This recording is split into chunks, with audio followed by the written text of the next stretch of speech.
Hello, everybody. Welcome to a different kind of critically average adventure. This is going to be some of the critically average crew play Vaesen. We've done a couple of sessions sort of before. We haven't really. We didn't record them, I don't think, did we, Celia? We didn't record any of them. Either the two previous sessions. No. And we didn't record the one you did either. No. No, you haven't played this as character. Yes, I have played it, right? I thought we just made it. I've played it.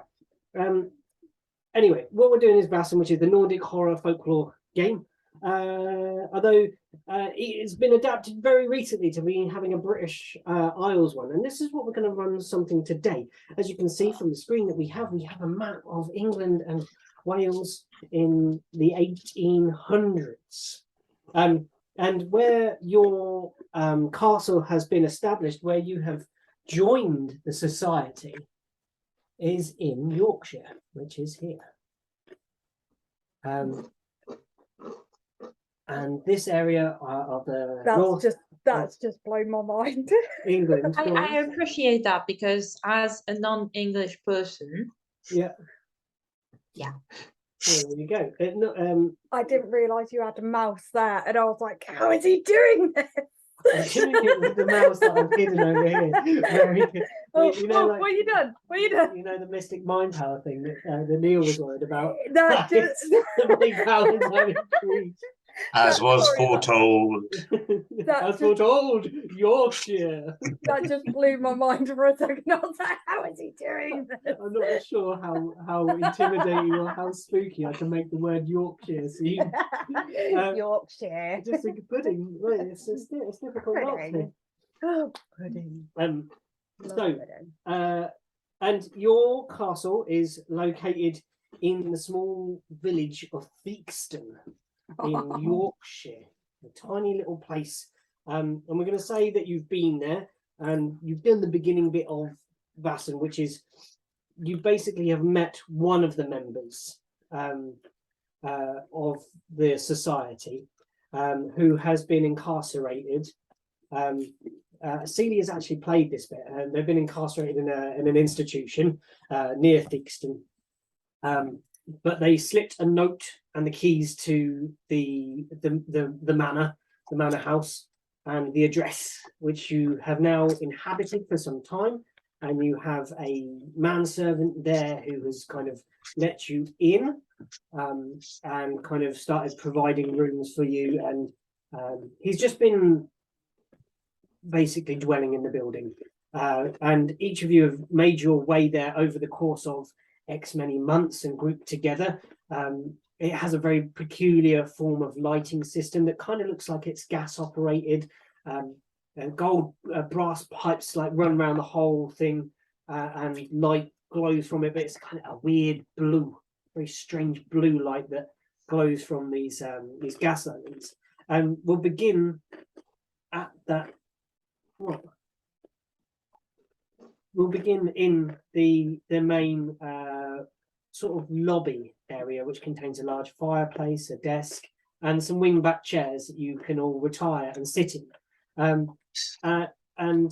you can be doing whatever you want to be doing, but I'd like to get you to go around, introduce your characters, and then we can talk about what kind of skills you have, and thusly we can maybe talk about how you met. So I'm going to start with... Not me, you always... 1, 2, 3, rolling the dice.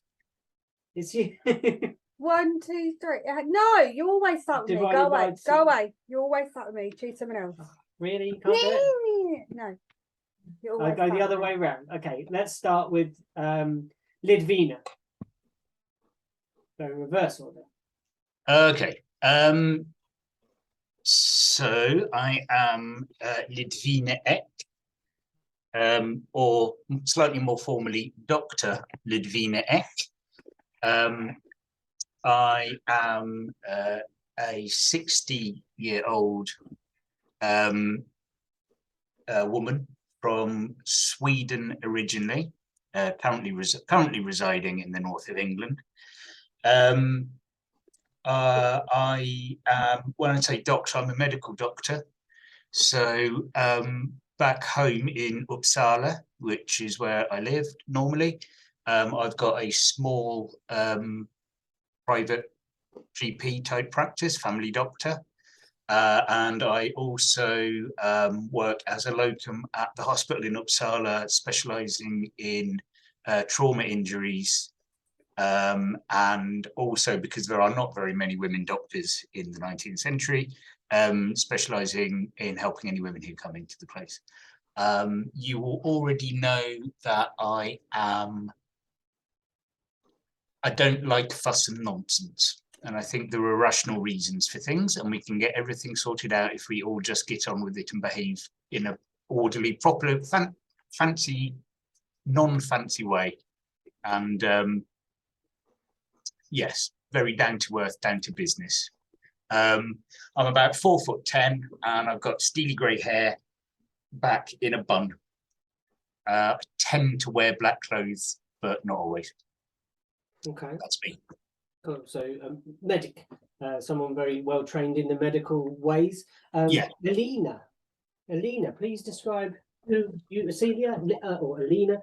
Please tell us who you are, what you look like, and what skills, and what would these people know about you from being in the building and with the other members of the society.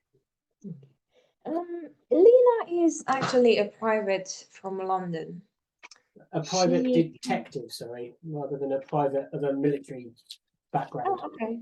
That's okay. I thought it was the same thing, but yeah, okay. No, you yeah, had private detective, and then there was another role in Vaesen called detective, I think, as well. No, there's military man or something. Sorry, that's why I'm getting confused. Sorry. So yeah, Elena is originally a private detective from London, but upon stumbling on the Vaesen's existence, she began to search for answers and to try to understand the nature of the Vaesens. She actually received a letter to come to the castle, if I remember correctly. To the asylum. To the? It was to the asylum, to see the individual there, and then they slipped you the. Yeah. And basically started to help the people that were from the organization to reorganize themselves in the branches that they are in. She is a rather young woman, about 25, 30. A long dark hair and very dark brown eyes, but she has a very pale skin in general. She is rather calm and always search to talk before taking any kind of action on the moment. So she passed most of the time in the castle, in the library, searching and getting as much as information as she can get. Mm-hmm. And what would they know about your personality from being around in how are you standoffish? Are you shy? Are you open? Are you willing to talk? How does that? And she is calm and rather but she likes to have a bit of order in what's going on. But mainly she usually go to people to talk, to try to see what are the skills, what they most capable in, so she can try to find missions the most appropriate for people. She's not really shy. When she has something to say, she will say it, even if it's not pleasant. She will say it, trying to say it in a diplomatic manner, but I think you can rather say that it is not a compliment that she is giving you. Perfect. And last but not least, we have Ingrid Mork. Ingrid. Yeah. What do they know of you? What do you look like? Tell us. Oh, I'm tripping over the rug. 1 second. I was found where the green pen went. Sorry, I realised I. Peter. Cool. Yeah. Sorry, 1 sec. No.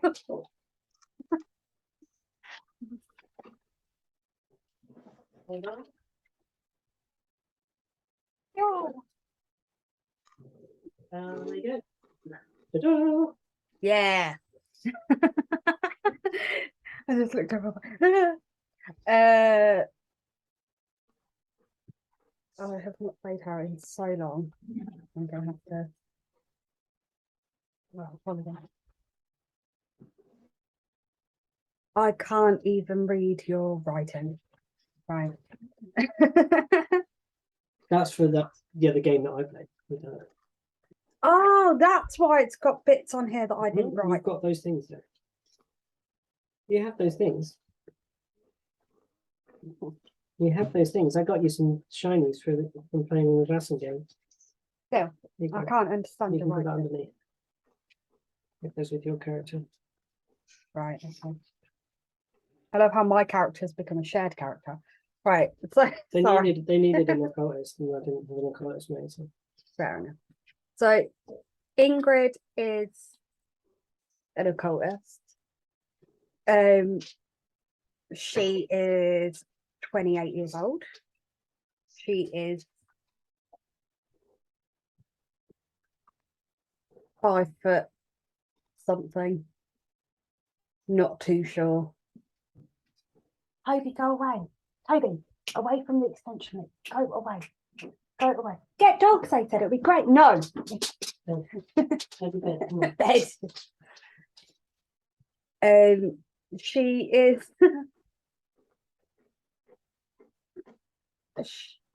she's a little bit strange. As in she doesn't really talk to people, but then if you get her talking, she doesn't shut up. Okay. And it could be about anything. Yeah, I don't know. What do they look like? Ugh. Ugh. What do they look like? They don't look that bad, do they? With the dog made out? I don't Wait, know. did you base your character on Pete? Huh? Did you base your character on Pete? Talking about absolutely everything and anything. No, of course not. Yeah, come on. She is. Trousers or skirts? You're not too sure Oh, because she's constantly got like this long floor length, like literally from here down, okay. kind of like you can see it's got sleeves Yeah. because she's able to move her arm. Oh, sorry, Peace Lily. She's able to like move her arm. Yeah. But you're not too sure. A cloak come coat? Yeah. Thing? Yeah, okay. And it's like buttoned all the way up. Oh, okay. So you're not too Mhm. she's just like this black mass. Yeah, I like this. Like black solid The mass. kind of sweep, no feet are visible. Yeah, she just looks like she sweeps across the floor. She Right. just floats. Cool. Then first roll of the game is going to be both for Alina and Lidwina. I'd like you both to make probably inspiration rolls, please. So that's using your empathy skill and whatever you've put in your inspiration. Your stat of empathy and then inspiration.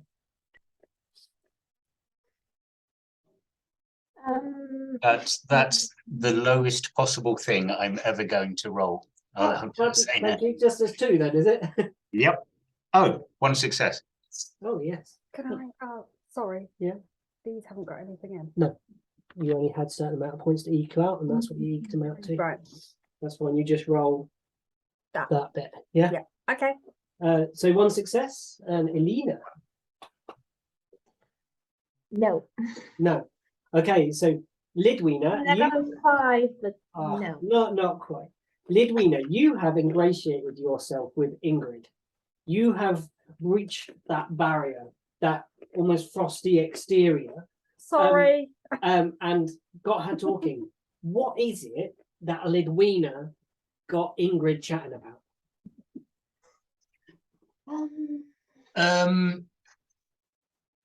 Lidvina's learning in everyday things, not in Vaesen, is very formal and academic and bookish. And it seems like Ingrid's isn't, as far as I can tell. So Lidvina would have been asking Ingrid about how she's actually come to learn anything at all about where her skills have come from and how she's learned them. Ah, come on then. How explain that? How would you respond? I'm not doing the whole thing. Just No, just like what would you have said? What would you have shared? What wouldn't you have shared? What would you kept back? What would you have revealed? so I don't really have a home. So I'm a traveller. So Yeah. as I've travelled, I've learned what I've learned along the way, if you know what I mean. So from different Regions, dialects, traditions. traditions, that's the word. From different traditions, different not religions, but you know, Esoteric sources. Yeah. that's a very big word. That's too big a word for me. But yeah, different groups of people, from different backgrounds, I've learned what I've learned from traveling around and Perfect. Could you make that a staying with. learning bar, please? So it would be that Yeah, logic. and that. Logic plus your learning, yeah. Plus that many D6s. Oh. Oh, So how? What do I need to? you get? just need sixes. Any sixes equal a success. Oh, you're asking a lot of me here, ain't you? No. No. You don't let slip anything that is of your deeper knowledge when you're having this conversation. You hold on to that, and it's almost like locked away. You feel there might be some sort of barrier in the back of your head that's still locking you out from some information. Something that Lidwina might benefit from, but you weren't able to get it. You weren't able to express that to Lidwina. So I'm going to say Alina got to the house first because you actually came here and got the lights going. So Alina would have been the first one that you would have met. The other two that were with her at the time have gone their separate ways, maybe on a little adventure to go and seek out a low-level Vaesen somewhere else, a low instance of Vaesen appearing. Now, Ingrid, when did you get here? Did you get here? Oh, let's have an agility contested. Lidwina and yourself. So an agility check, please, and we'll use that to determine who gets here first. Okay. No. No, not you. Okay. That is 1. Okay, so you're here first, Lidwina. Okay. And Ingrid actually arrives. Your connection is that Ingrid, how you started this conversation with them was they were injured. What was your injury when you arrived? How were you injured? And what did Lidwina treat you for, Ingrid? Oh.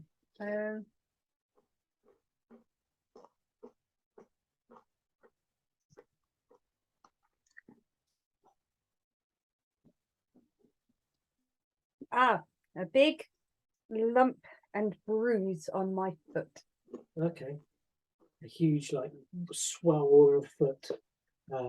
It's like clearly something heavy has been dropped. onto the foot. Okay. Do you want to RP that bit for a bit, maybe, or that meeting? Like, you see, you come. Yeah. That's cool. Ingrid kind of comes in, packs on, with their invitation to join the society, and Doctor, you see them immediately. You see that they're limping. Something very heavy has been dropped on my foot. You have had some sort of accident, or this is permanent, this limp? I I just point at my foot and then I dig this out of my bag.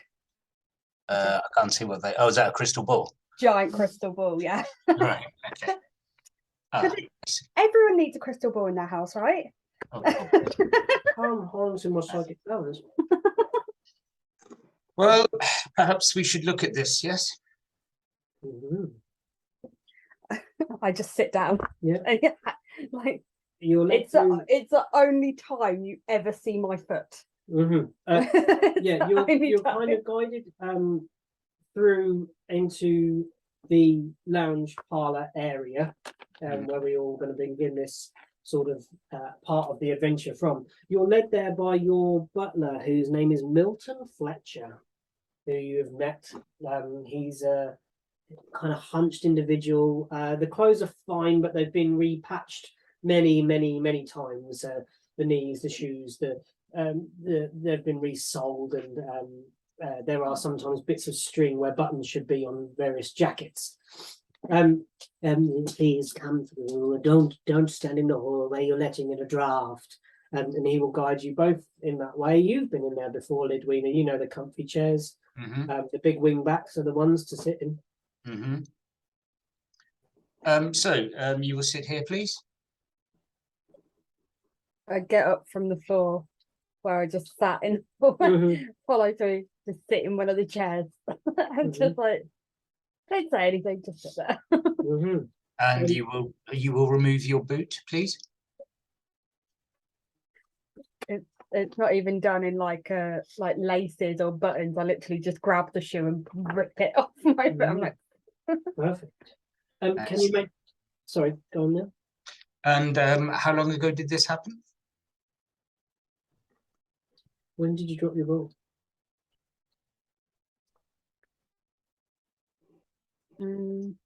Approximately. I just hold two fingers up. Which way around are you holding two fingers up? To show the number 2 rather than swearing Right, at you. okay, just checking. Okay. I realise it's a very British thing to do. I'm confused on this one. It's a British thing to do that when you're swearing at somebody. Yeah. It's a very British thing. Yeah, so not in the offensive way. Yeah, Okay. I'm not being horrible. I've only just met you. Okay. I've not been horrible yet. 2 days, 2 weeks, 2 months. When you say 2 days, I nod. Okay. Mr. Fletcher, Yes. you will fetch us, please, 3 cushions and 2 towels. The towels soaked in icy water. Thank you. Well, icy water won't be hard to come by. And he shuffles off down one of the corridors. You hear his like sort of shuffling footsteps as they go off down those dusty halls that are arrayed with portraits of past members of the society, and little sort of letters of commendation are all down this corridor that leads down to the kitchen area. Alina, I imagine you're in this space. What was Alina doing in this kind of lobby area type thing? What was Alina doing when reading a book? Reading a book, and actually she would be reading a book at maybe one of the tables, and all around her would be like papers and maps and notes scratches everywhere on the table about potentially as the next mission. Okay, perfect. Could you make me a learning roll, please? A what? A learning roll. Sure. Learning. So it's It's your learning 5 plus dice. your logic. My God, this Toby! This just appeared like a goblin. I have a 6. Yes, brilliant. This is going to grant you your advantage. Right now, in Vaesen, at the beginning of the game, this section of the game, the intro, you can get an inspiration. Inspiration that allows you to add 2 dice to any vital roll that you feel you might do, that you might need to definitely achieve. So this will boost an extra by 2 dice. So your inspiration is around Vaesen themselves. Okay. So this is anything researching into Vaesen for you, Alina. This is going to be your advantage. Okay. So if we think something relates to that, we'll add another 2 dice to that kind of that roll. All right. Okay. So you can use that only once per this entire game. And so yeah, there's some medicine going on. Milton returns eventually with some towels, and these cushions are suitable, but they are like the rest of the manor, Linden Manor. It is threadbare and tattered. The work has begun and in earnest in cleaning it, but there has been several things to get in the way. I imagine like when I put my foot on it, the dust just goes. Yeah, there is a little proof of dust. Do you know what I mean? Yeah. And it's like a velour, one of them, but like it's patchy. You know, where it's like worn through. It's been well sat on this cushion. There's like footprints. Yeah, exactly that. Could you make me a medicine roll, please, Doctor? Did I ask you to do this yet? No, I didn't. No. They're nice. Oh, hold on. raisins. These are like the flamed raisins that we get. 1. Oh, perfect. You're rolling like a beast now. Well, that was 1 out of 7. So Yeah. Okay. Yeah, but when I had 7, I didn't get anywhere near a 6. I love it. to be fair, if I'm a doctor and I can't treat a sprained foot, then I should probably go back to Uppsala and let you carry on without me. So you start to kind of bring the swelling down, and you're checking around the ankle joint and feeling the bones and stuff. okay, Nothing feels broken. okay. It feels slightly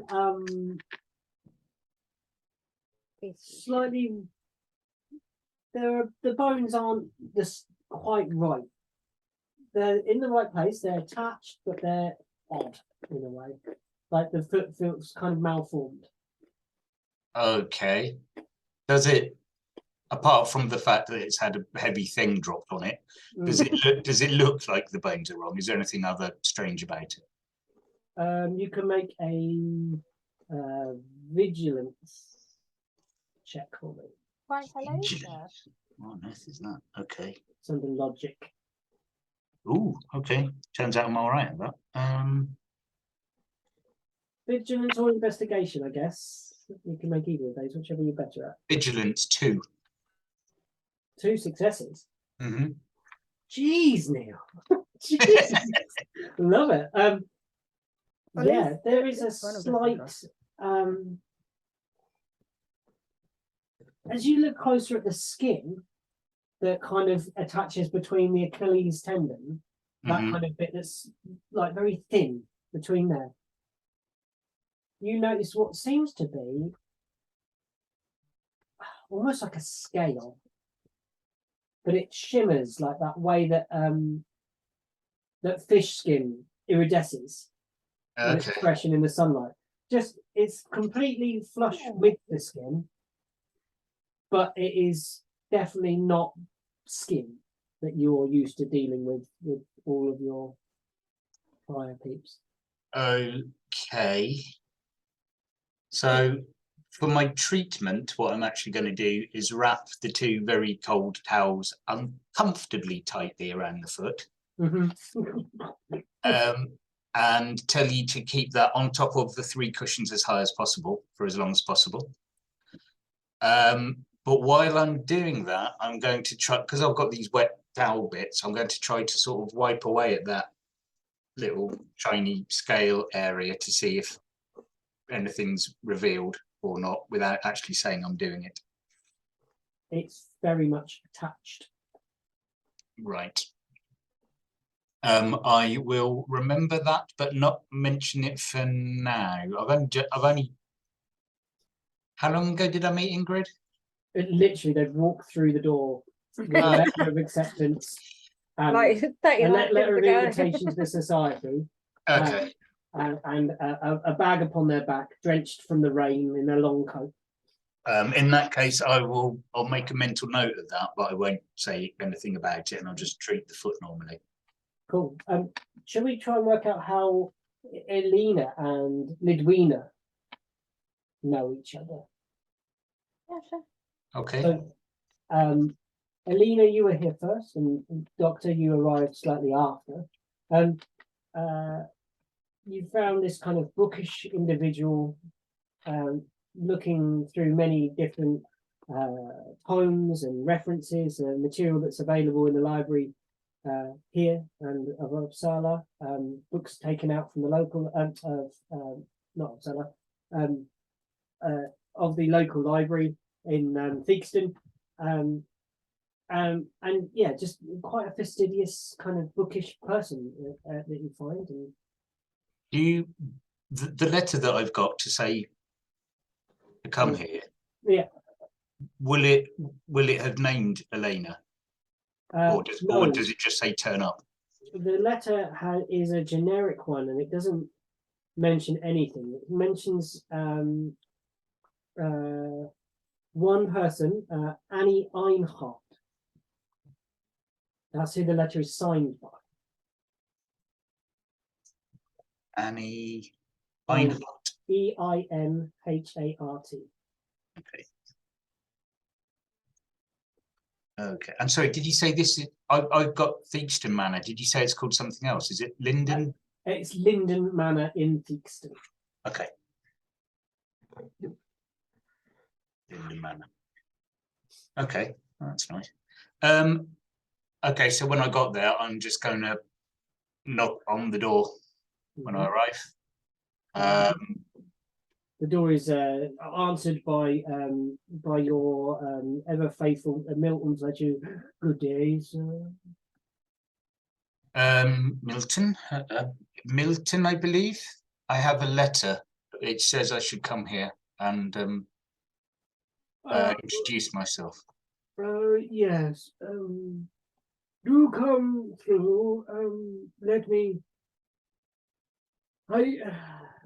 take your bag.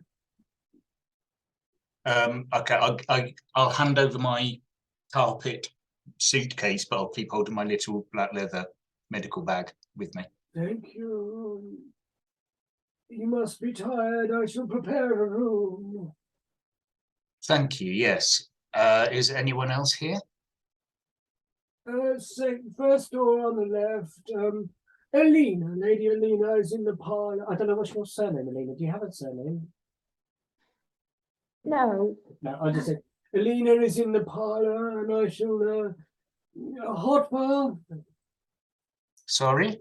Hot bath. Oh yes, that would be very agreeable. Thank you. Very good, very good. And he kind of thumps up the stairs with his bag and busies himself with that. You are standing in a hallway. Stairs rise up in front of you. A hallway on the left-hand side of those runs down. Several doors on the left-hand side. The first one is open. You can feel the warmth of a fire. Here you can see pictures on this corridor that leads down beside the stairs. Many different sort of framed, aged-looking pictures, and some framed like certificates and things like that. That sort of thing you can see as well. Is there anything you'd like to do, or you just go straight through to meet Elena? I will look at each. Well, I'll start looking at each of the pictures as I walk towards the door, just to see, is it the family of the people who've owned the place or something else? As you start looking, you immediately see, it's not an investigation or anything to do. You see that there is a recognizable name. You see the name of, you see one with 3 people in it. You see beneath it, it says Annie Einhart, Michael Volt, and Rolf Bladströmer. Love that name. Rolf. Rolf, R-O-L-F, Bladströmer. Yep. And it says the founding members beneath it. Okay. I'm not sure. I think I can translate Bloodstrom and I don't like it. Okay.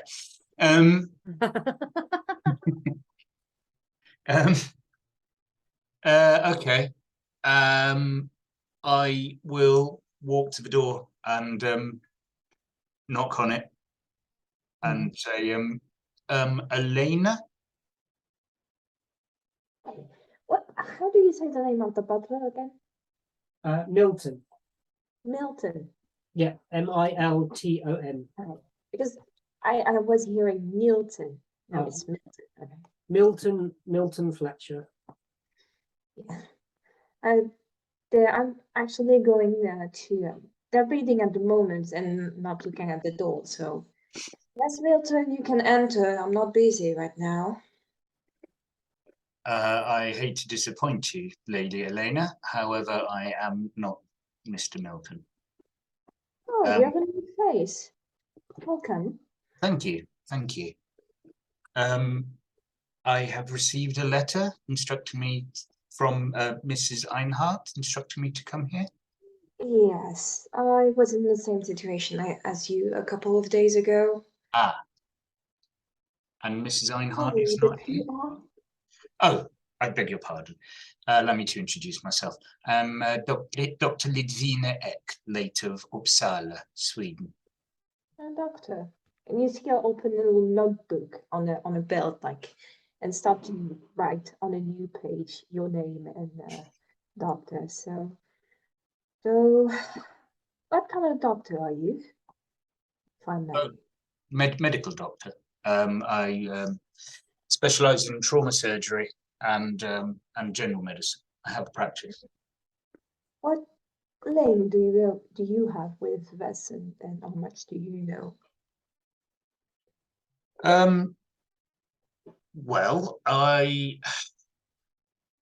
first encountered the phenomenon many years ago, but since then I have mostly kept myself to an urban area and tried to remain away as much as possible. However, I find myself drawn back to their study.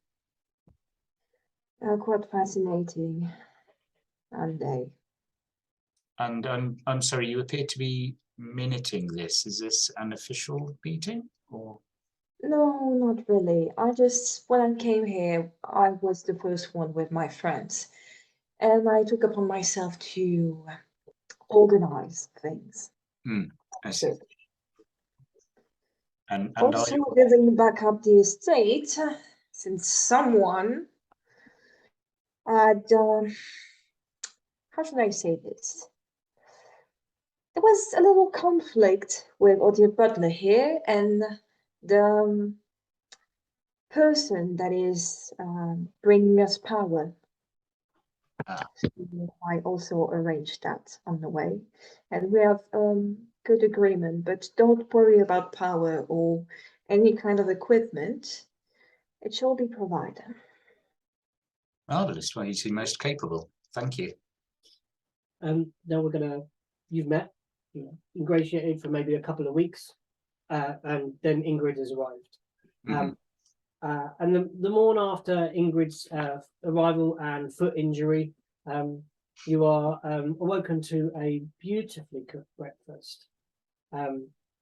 Milton is quite the chef, despite his dishevelled looks. The food is fresh, the food is delicious, and the silverware immaculate. The silverware is polished within an inch of its life. You feel that Milton really loves this part of the job. It's one of the only things in the place it's gradually, you can see the work that's been done, but this has always been kept. You know that this has always been polished. This is beautiful. When you're sat around the table, and Milton will walk to, I think, Elena, because they are the longest serving here at the time. There has been a letter, Elena. Oh dear, another one. Yes, this time I think maybe. Well, you are here, you three. The other two are gone. I knew you were indisposed with your research before. Would you care to attend to it? Yes, thank you, darling. Did you change the civil words for ting? Yes. Okay, well, that's good. No, I don't want no quarrel anymore. He's Okay. got the sporks. Yes, I know. You okay? Yes. Is there anything else you'll need? Well, take a break, darling. Sorry, Take a break, darling. You cooked us something magnificent today. I have beds to change, but I shall take up your offer of a tea at about 12:15. You really need to rest. Very well, madam. And he backs out of the room. You unfold the letter in front of you, and it Just- says, Just quickly, you saying sporks in that voice was the best thing ever. Sorry, that was just like I managed to keep a straight face, but I couldn't help but giggle a bit. Sorry, that was just the letter just is addressed to whom it may concern. And the letter reads, Leeming Bar has become decadent but disgusting, wealthy but woeful. The institutions of this town, like the corner house pub and the Vale of Morebury factory and offices, have fallen into a shambles. Everyone is dressed in the finery, and wear jewels never seen, yet the place falls apart. Signed, desperately, Paul Morebury. What was the surname? Sorry, Paul. Morebury, Morbary. well, that's an interesting one. Dr. Ygritte, will you look at this? And I pass on the letter.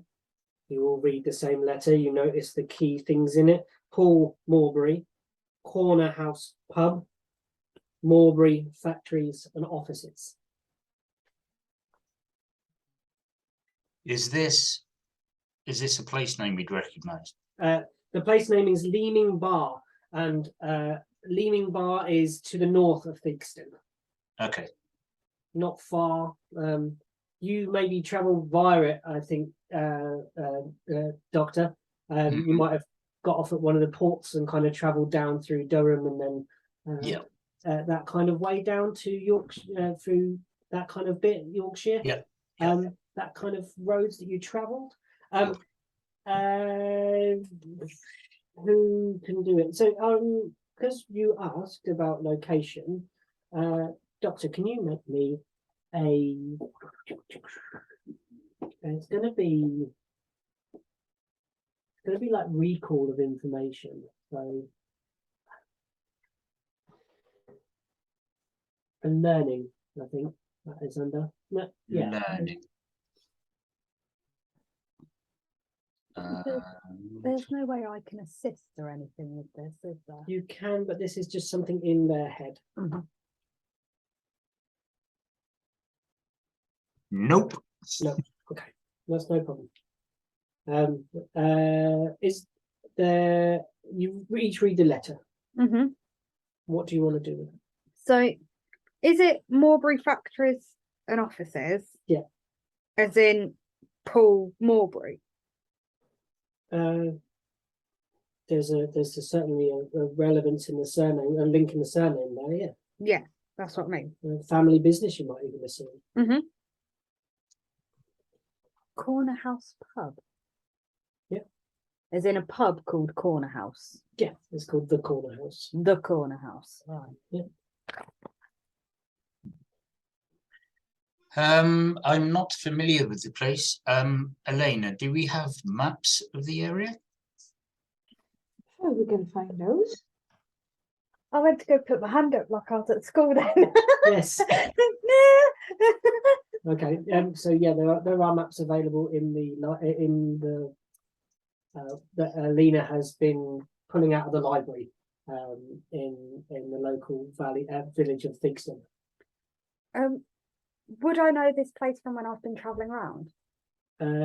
You could try the learning roll, and you can make an investigation roll, Lidwina, if you're going to go and look at these maps, which would be a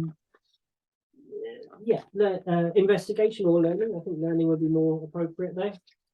Okay. It's the same numbers for me anyway, so.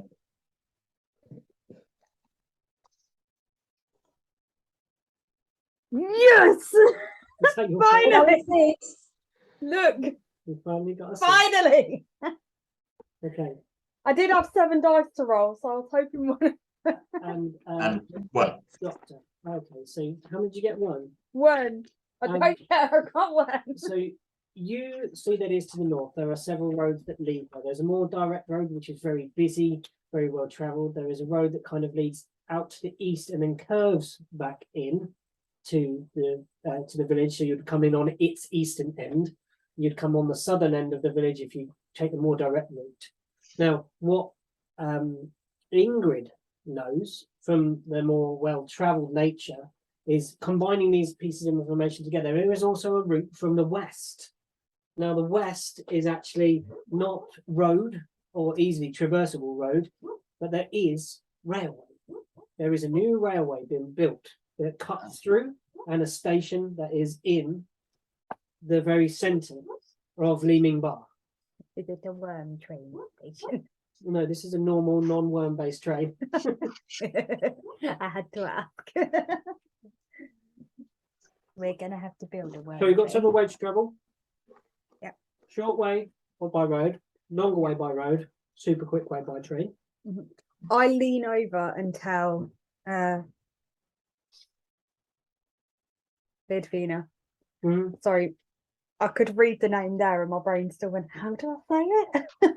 Yeah, I lean over and tell Lidvina How do you converse? about the railway, Mhm. but it's very kind of like, Do it. How you do it. no, I don't like doing it. There you go. No. Okay, so you just tell her Don't. about the just tell her about the railway. Yeah, I lean over and it is very kind of not very well. I'll say not very detailed. It would be as much detail as I could remember going into. what You I saw thought. some of the embankments being built. You saw some tracks and trains going across it. It was still very new looking. Everything that had been built up, shiny, and the steam. But down to the point of like what flowers were Mhm. on the like The embankment going. the embankment going. You know, it's that kind of detail that I say. By the time that you are 10 seconds beyond telling me that there's a railway station, I am attempting to break away from I am being told about the flowers. I am being told, yes, good, okay, yep, yes, thank you. Okay. Yeah, I see, yes, good. Is there a railway station in Theakston as well? You'll have to travel slightly west to the village of, can't remember its name, but anyway, yes, there is a train station nearer by than traveling all the way to Leeming Bar. Okay, and also I haven't realised this. Do we have any sort of transport ourselves here? Yes, you do. There are available to you from here. There is a horse and sort of track cart, open top cart. Smashing. Does Milton know how to operate that, if necessary? Milton does not travel outside the house very much. He's been keeping the horses, but Milton doesn't. Right. Okay. Okay. Fine. Milton's a hermit. By the sounds of it. That silver doesn't clean itself, you know. Yeah, he's got silver to polish. An amazing leaf to make, apparently. So, Elena, Ingrid tells me there is a train available, which we could take. Oh, really? Well, Yes. thank you, Ingrid. Right. How would would I have heard of Marbury? I've only been in the country a couple of weeks, I suppose. Would I have heard of Marbury factories or? You can make a learning, but I'm going to say you're going to have to take 2 off because of your non-residentialness. So learning, but 2 dice fewer than Minus. normal. Yeah, 2 dice. No, fewer. no. You can add it back up. Then well, only if you're asking it out. Only if they're asking out loud. This is something internal to their brain, unless they convey some with you. Then no. Okay, well, I'll see if I know. Yeah. Anything No, first, and I No, don't. I didn't say, can I help? I said, do I know? Do you know? You could make a learning roll if you wish to. Both of you can make learning. Okay. I normally like only 2 checks on it, but we can see. Learning.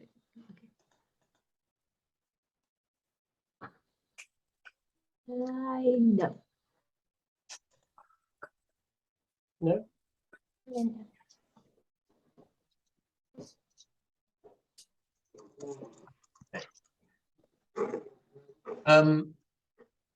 So, how is this normally done, Elena? Do we need to ask anyone's permission, or do we simply venture to the town and start asking? Did you not get a success on it? No. Oh, okay. Sorry, I missed Sorry. that.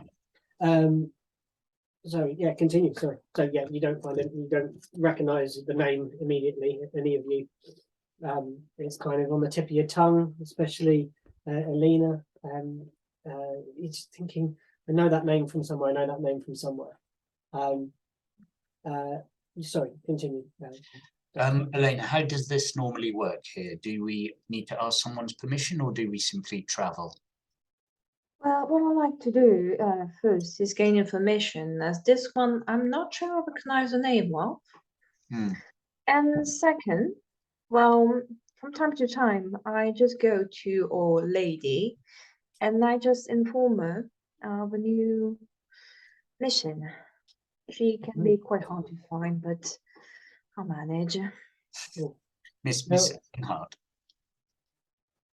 Yes, well, at least it's a small version of her. Okay, I sort of do a puzzled look, but don't really say anything about that, and just sort of settle into my chair and let that go. I just look at them and like watch, and then I go to one of the wall with full of books. I tap a couple of times on the wood and say, "Lady, I have a surprise for you. Would you come?" And what appears to be a piece of the shelf slides forwards, like the barrier of a piece of the shelf slides forwards as you knock, and drops heavily flat onto the floor. And then it kind of unfolds itself into a small, blocky humanoid form, about the size of an A4 book. And what represents its head is a glass orb that is blue and kind of spectral inside. And you see a kind of bulging sort of fisheye lens version of Annie Einhardt's face within it. Okay. Do I see this as well? Yeah, you would be ready. Oh, mate, straight away I'm down on my hands and knees examining this thing. Yeah, you can Like make a poking and prodding it, kind of like. investigation check, see if you can figure it out. Oh dear. I wish I hadn't said anything. Is this a low dice numbers? Oh. No. This thing is beyond you. You are wowed by its nature and the way it moves and the way this face seems to observe you. It is absolutely beyond. It's baffling your brain. Elina's actually going to pick the little doll up and say, "There you are. Not being this sneaky this time. Well, I must present you for the first time, Ingrid and Dr. Lidwinner, sorry." There is kind of like a little whirring sound. It goes Welcome. Mrs. Einhart? Not quite. Then who do I have the pleasure of addressing? A representation. I see. Can I try and poke it? You can poke it. It just wobbles a little bit and then kind of regains its balance and says, please, the glass is delicate. Poke it again. Please, the glass is delicate. Ingrid, dear, be gentle, please. I'm like, my face is like that far away from this thing, just staring at And it. you missed it slightly as the glass Yeah, with I'm your just breath like, whoa. bogs Annie out a bit. Whoa. I've made records of their names. They should go into the archives. Sorry, Pete. I have made records of their names, Alina, now. They shall go into the archives. Thank you, I my look lady. over at the doctor to see if he, She, she, they know what's going on. What does Lidvina's face look like at this Because point? I just turn, like, I'm still like here with this thing, but I just turn and kind of look at you. Lidvina is trying to take this in her stride and act as if this is the sort of thing that happens every day. But you will see that her left eyebrow is so far raised, it's nearly around to the back of her neck at this point. Yeah. But He's trying to, doing it very, very nicely. trying to remain calm Mhm. and letting Elena do the talking. Thank you. Mm. Lady, we received yet another letter, but I don't remember quite the name on it. Could you perhaps enlighten us?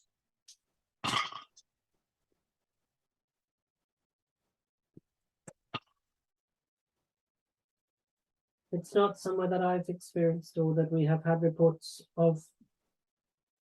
That is in my data bank. But I'm also not what I used to be.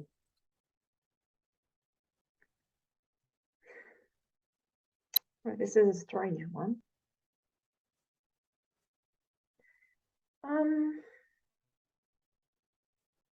Why you look at me like that? The answers may be in the books.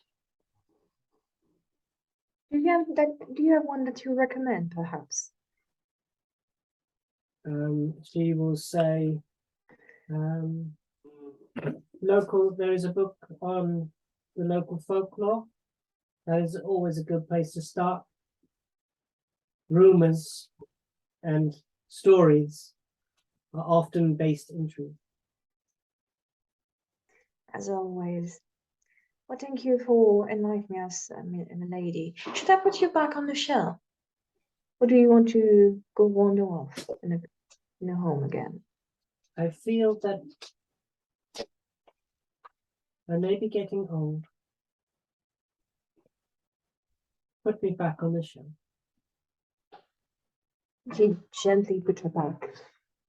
And as you do so, it kind of folds the glass orb inside itself. And this kind of almost like, you know, like a puzzle cube. A bit like that, kind of sits in one of the blocks, perfectly matching with the shelves. Popeye. Now,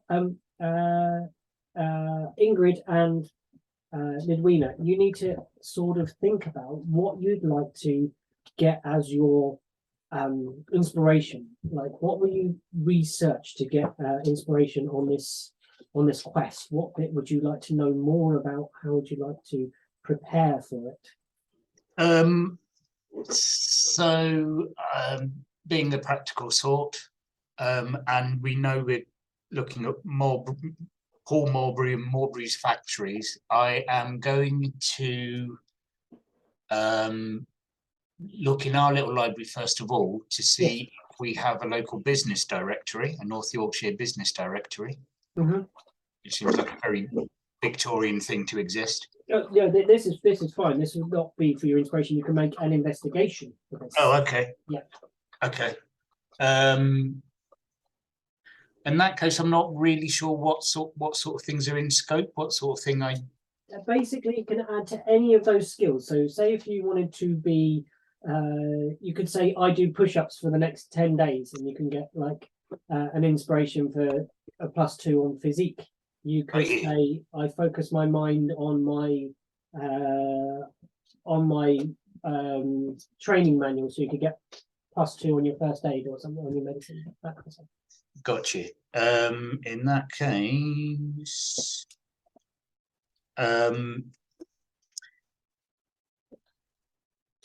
I am going to, because I'm still quite new to the area, I'm going to spend some time observing some of the locals a bit more in Okay.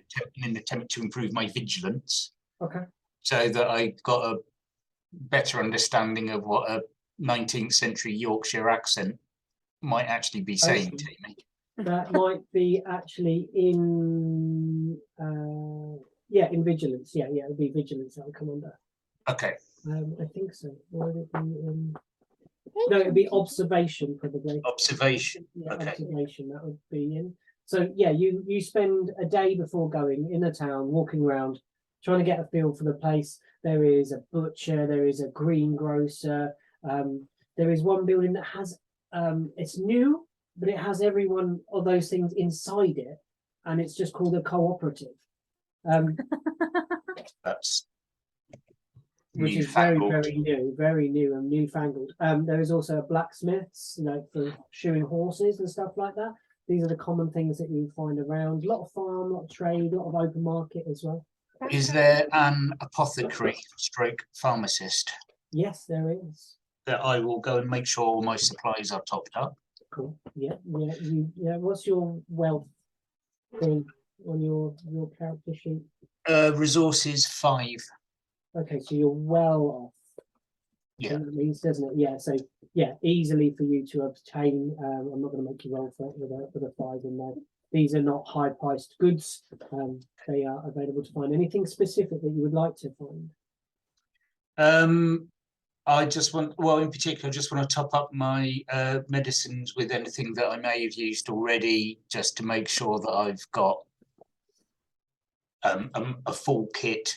In my equipment on my sheet, I've got down as having chemical equipment as well. So if I'm missing anything that I would normally be using there, then I'll get that from the apothecary as well. You do also see on the shelves as you're in there that he has a sale on. Oh yes. The sale is on rat poison. Okay. Well, it can't. Well, I was about to say it can't do any harm. It can do harm. That's the exact point of it. Yeah. Well, okay. So I've got a couple of loads of poison listed on my equipment as well. So while I'm there, I will make sure that is topped up. Sure. As well. Yeah.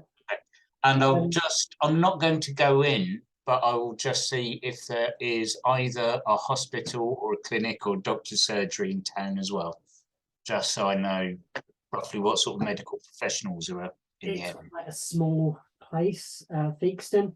There is a local quack, as they refer to him as, right, okay. Rather than a professional doctor, a sort of more of a herbalist and sort of sprains and splints and that kind of thing.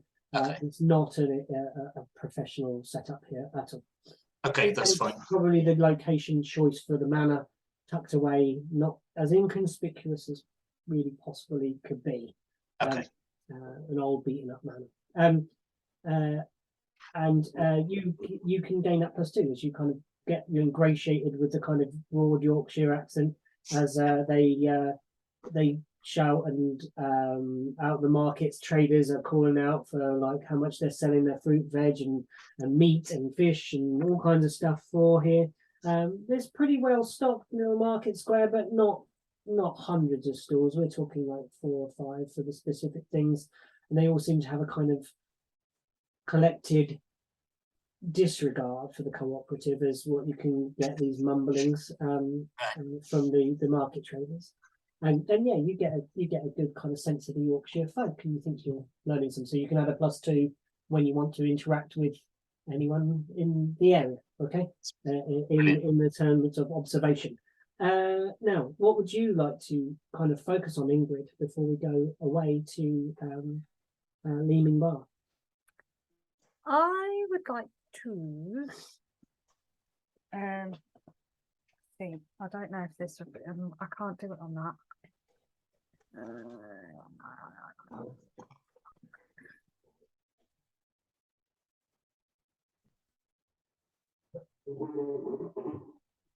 See, I would like to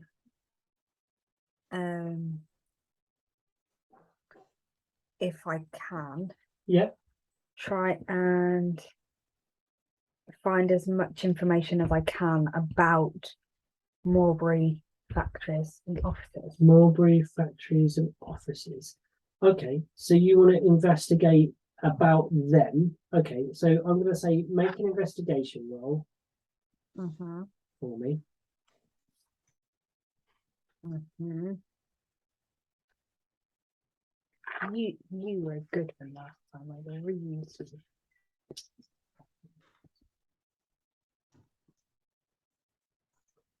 Not so good this time. You're going to get a +2, but not gain anything now. So when you are looking around the for the location of it in the village, you might even find a floor plan of the place, but you still have been unable to figure out quite what it To what, is. sorry? To be able to figure out quite what it is. Figure out Figure exactly what is happening at the Mulberry. Place. Okay, so I get A +2 when you're +2 there. when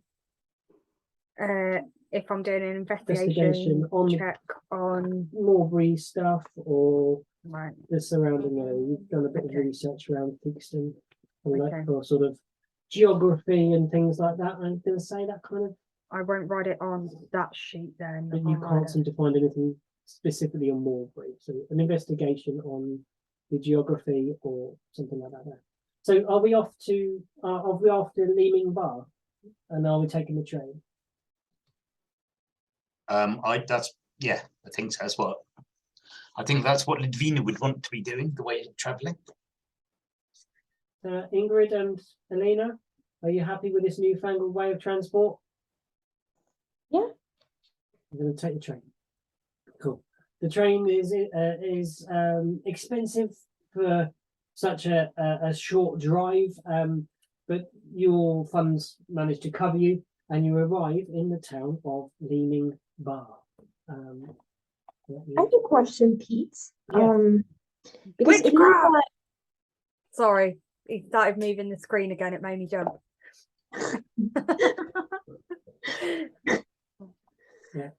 what was I going to ask?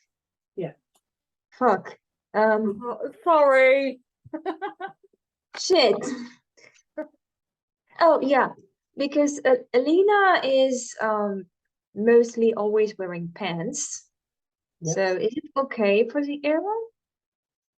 It's not traditional, no, very untraditional for the era, but you can wear what you want. You can be But it's also very untraditional of the era for a female to be a private detective. yeah. All those things about So- you. You are a very all of your characters are being women of this time is most that you're in professions that are not midwifery or in Dr. Midwina's case, or specifically midwifery, and you are you're you. Ingrid and Elena, for you to be accepted, you've fought hard for this position using your methods of logic and just success rate. Basically, I think probably would have got you to your position of being able to convict those who are guilty of crimes. So you arrive. The train station is just south excuse me, southwest of the the corner house, sorry. It's that building just on the back of Clues Way there. But you can see the train line going through, which is the black line that runs through the middle of the map here. You get off and there is a kind of station there, which is that long building, just the other side from the corner house. It cuts through, the track is very, very new, very fresh. And the station is just sort of still in construction mainly, and there is a guard there who helps you off and helps you with any baggages and bags that you've taken, helps you onto the platform, and you are in Leaning Barn.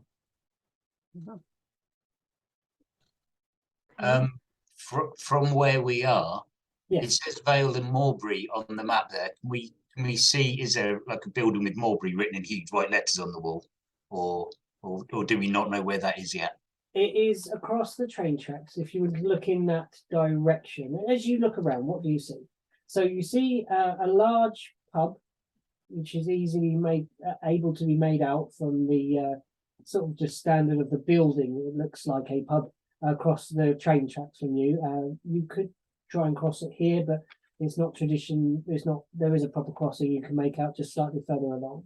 You see a rather grand building across the road where it says mayor's offices and library. You see a rather newish building to the south, which is our cooperative market.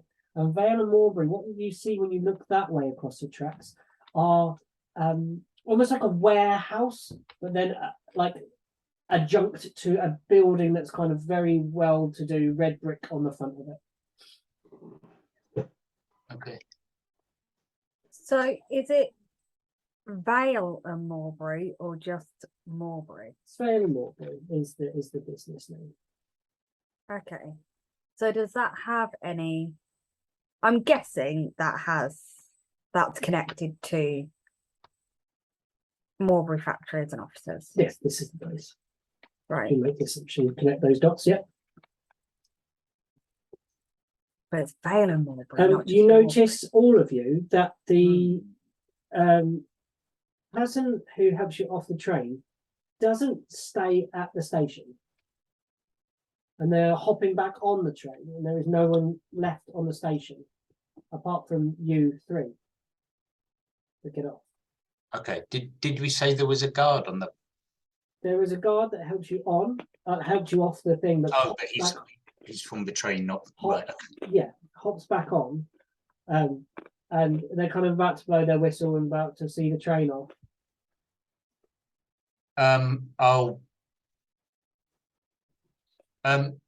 Excuse me, my good man. Do you know Yes? if there is a place with rooms near here? The corner house used to be good, Thank you. but of late I don't really know. Leaming's gone down, down. Strange folk about. Thank you for your warning. Very good. Thank you. We must get on. We've got a timetable to keep. Yes, of course. All right. Boop, boop, on the whistle when the train pulls away. I don't have a whistle. Sorry, that was my poop poop sound. Your beep, beep My poop sound. poop sound. I was hoping that was him doing that. It just goes poop poop. Boop, boop, And goodbye. And Edwina suggests you should get a whistle. Whistle. that's the key. Yes, you are on the platform. Is there anything you'd like to do, folks? Go on, be really stupid. That's fine. Yeah, that black line is the train track, and you're about near that long bit. That long oblong. This. Yeah, that's it. That's the Okay. platform. Yeah. Where would you like to go? What would you like to do, folks? You can discuss among yourselves, in or out of character. It's completely up to you, folks. Well, I mean, what time of day is it? Can I ask? About midday. So we're probably going to be here more than a few hours, aren't we? Should we get a room somewhere, or rooms somewhere? I mean,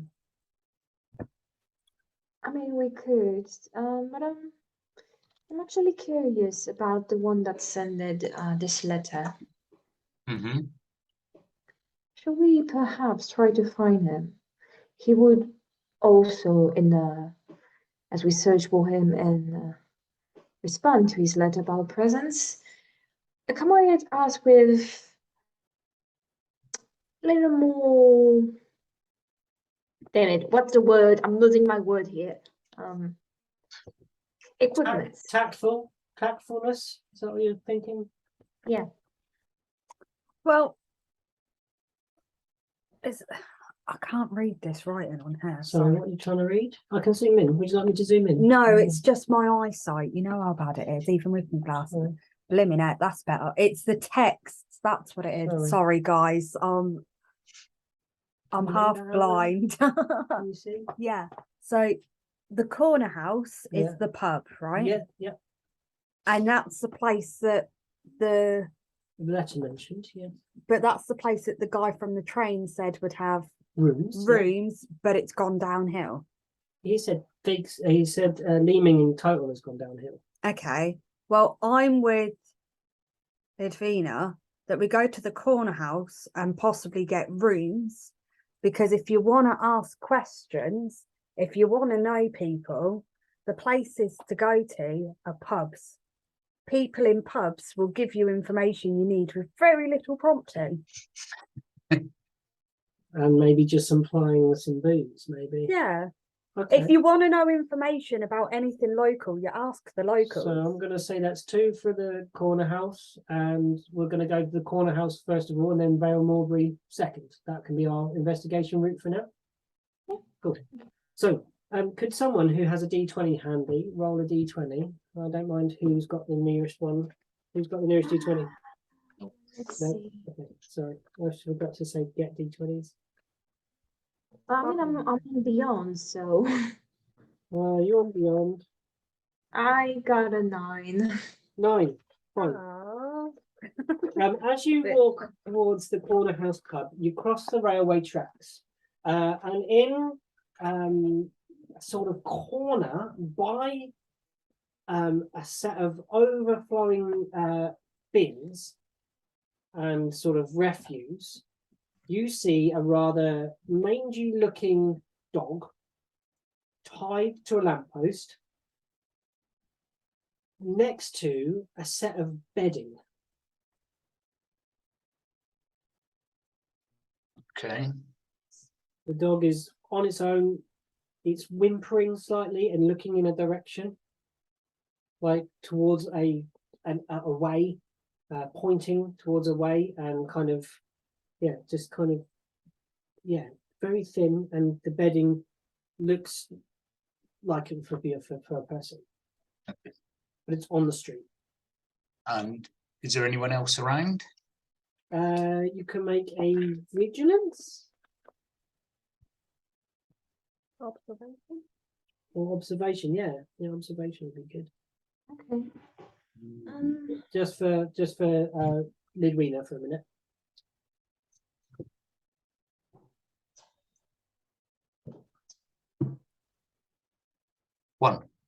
One success.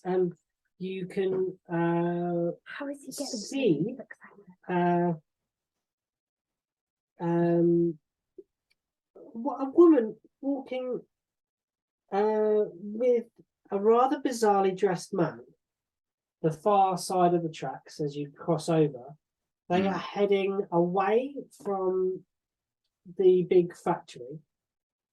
She has linked arms with this tall, dark-skinned individual who's wearing a sort of like a turban of sorts.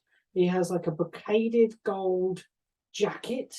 He has very tight-fitting leggings or pants that give very little to the imagination. Sandals, and his hands are covered in rings. tights and sandals, Tight skin tight trousers, like leggings? and then sandals, bare feet, and then his fingers are covered in rings, and she's just kind of holding on his arm and falling into this guy. Does this man look as if he may be from the subcontinent, or is he just someone who's dressing like something like that? He definitely looks like he is from overseas, from the subcontinent. Yeah, Right. Is he a pimp? from somewhere in Empire. Okay. Is he a pimp?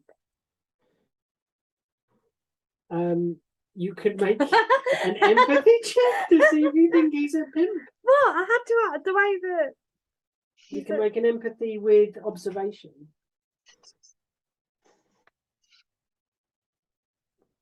You can kind of figure out what his gig is.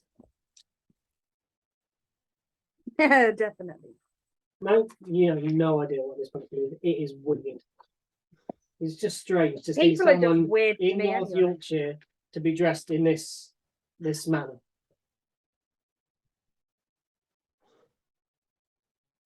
Okay. And there's this dog just And where the dog was looking and pining, is he looking at them, or is he's that looking just slightly across the road towards the corner house. that's just an extra thing that okay, they're not connected. No, there's just someone else you see around. Okay.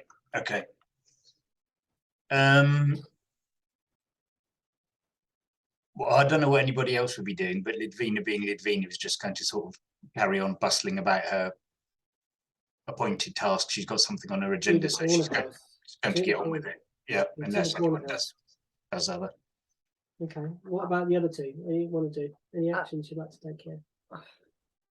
I'd kind of look at the dog, cock my head a little bit, look at where it was looking, look back at the dog, and then just go, yeah, and carry on. Yeah. Be like, Elena is actually going to go to the dog and pet it, just trying to recomfort it for a bit. You pet it and you kind of block its vision from when you get down at its face, and it kind of accepts the fusses, but it's very much like looking behind you, like trying to look past you. Okay, she's going to look in the direction and look at that while still petting the dog at the same time. Yeah, and it just keeps pulling on the rope and pointing, like almost pointing towards the back, somewhere around the back of the cooperative, the corner house. Sorry. Trusting only her instinct, she's going to free the dog. Like lightning, this little scruffy mangy mutt charges past these two lovers who are kind of slowly meandering down the path of Leeming Bar and shoots up behind the corner house. Interesting. She's going to follow as quick as she can, actually. Oh, cool. And the rest of you, are you just making your way to the front of the corner house, or you've got following Elena? I don't want us to get split up, so Lidvina is going to follow Elena. Okay, cool. So Elena starts pelting it after the dog.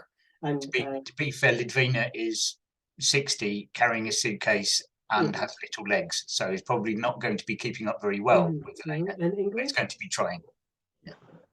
how do you proceed? I realise that those two are running. Or the approximation of running in Running, yeah. It's not something Ingrid does. So she just kind of she looks around to see if anybody's watching, and then you can see her arms going like she's running, but she's still just slowly floating. Yeah. So you can see like these massive long black sleeves are like, her arms are really going for it, and you'd think she was running if you didn't see her bottom half. And it was just like You are around the corner first, Elena, because you are quickest. You see this dog bouncing round and round this gentleman who's at the back of the corner house pub, and he is dressed in tatters, rags, things falling apart, everything's torn, holes in the shirt, stains in the armpit, and there is a bad smell coming from this individual.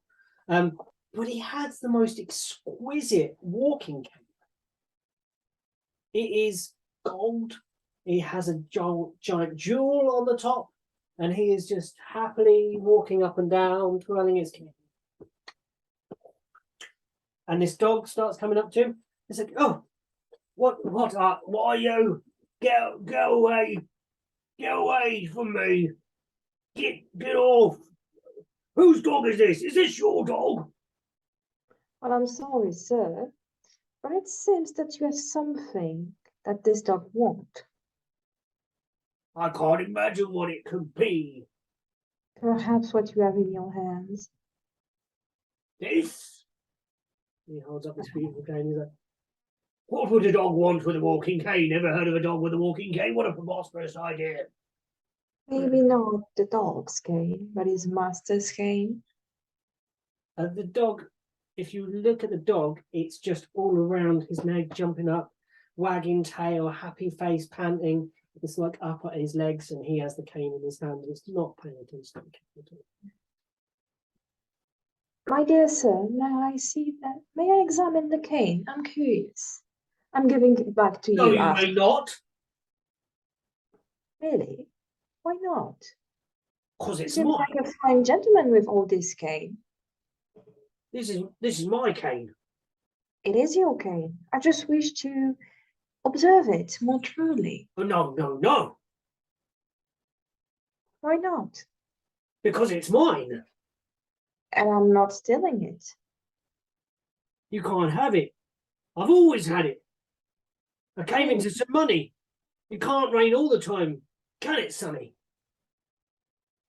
May I ask your name then? What is his name? Barry. Right. Barry? Barry. Barry. Barry, do you know the town well? I've lived here a long time, yeah. Okay. Because we have been invited here, except we don't exactly know what's going on, where to look, and well, you look like a fine gentleman, so I thought maybe you could make us, well, give us a tour of the town. Could you make a manipulation? Yeah. The rest of you make it round the corner now, with the float and the hobble, and Hey. you arrive and you see this conversation going on.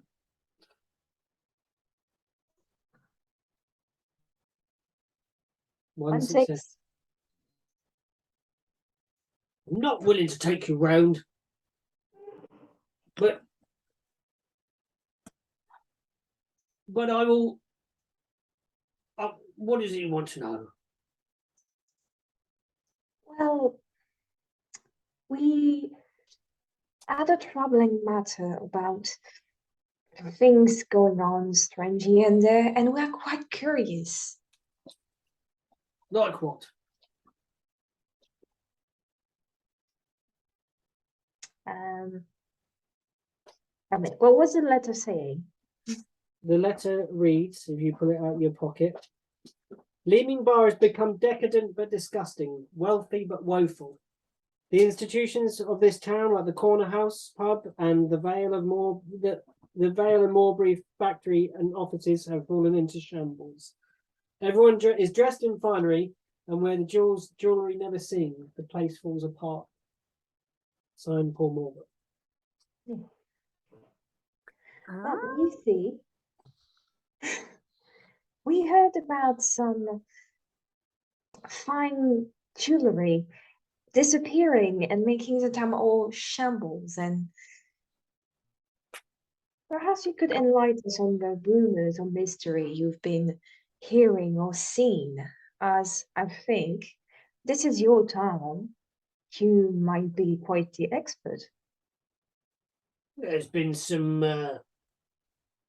people have come into some money recently, I suppose. Yeah, few lucky turns. Really? What about the factory? I heard some stories about it. No, Vale of Morebury over the way there. Best pies in Yorkshire. Did you taste one? Many a times when I couldn't afford. That's Yeah, a shame. many a times. Yeah. Can I do an observation thing to see that? I mean, halfway through he went, when I could afford, and changed his mind. Yeah, sure. I know. Yeah, roll one. I was half expecting you to say puddings in Yorkshire. I got very excited, and then when you said pie, I was like, oh. One. Honestly, just unveiling mate. the mystery, just peeling it open like it was a. These were my rogue sneak attack dice, which Oh. were invariably 1 and 2 every time I rolled them, so they owe me this. Oh, okay, good. Okay, they're paying their dividends now. Yeah. I've just put those dice down, and as I put them on a table, it's given me 3 6s out of 4 dice. So Well, I'm keeping those.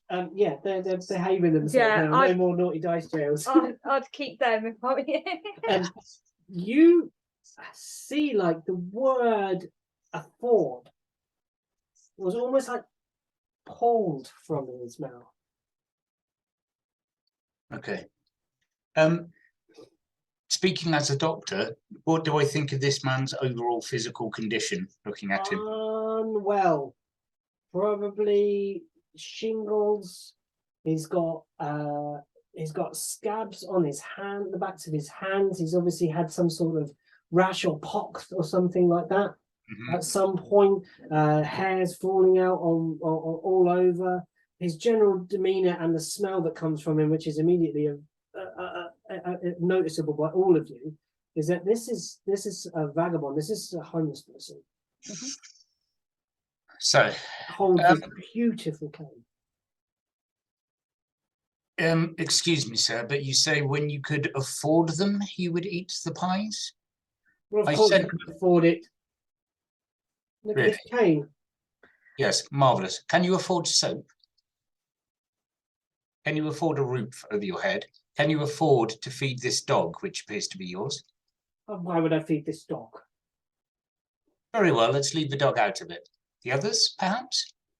I haven't in some time. No, and yet you walk around with this extravagance. Yes. Beautiful, isn't it? And twirls it, jumps, chucks it in the air, and then spins it in the light, holds it up. And this light kind of dapples his face. Could I try and take the cane? Yeah, how do you do it? I kind of whilst Ludwina's talking to him, can I kind of like try and sneak up? Yeah, make a sneak, make a stealth. Make a sneak. Make a sneak. Sneak. Make a sneak. And I'm gonna say you're gonna get another dice from the distraction that Lidwin is engaging in with. Give me another D6 then, please. Oh, really? Yeah. Oh, there you are. You get Vaesen dice as well. This is where I get ones. This is where- Come on, 9 dice, surely. Okay. 1 out of 9. Not 1. Well, that's all But you still, need, not 1. in this thing. That's all you need. You snatch it from him, and he's immediately furious Good. and starts swinging fists at you. Bitch, please. Yeah, he's like so mad, like absolutely enraged. And you see, like the falling out teeth are like, "It's coming up, that's mine!" And he starts coming through. What do you do? What do I do?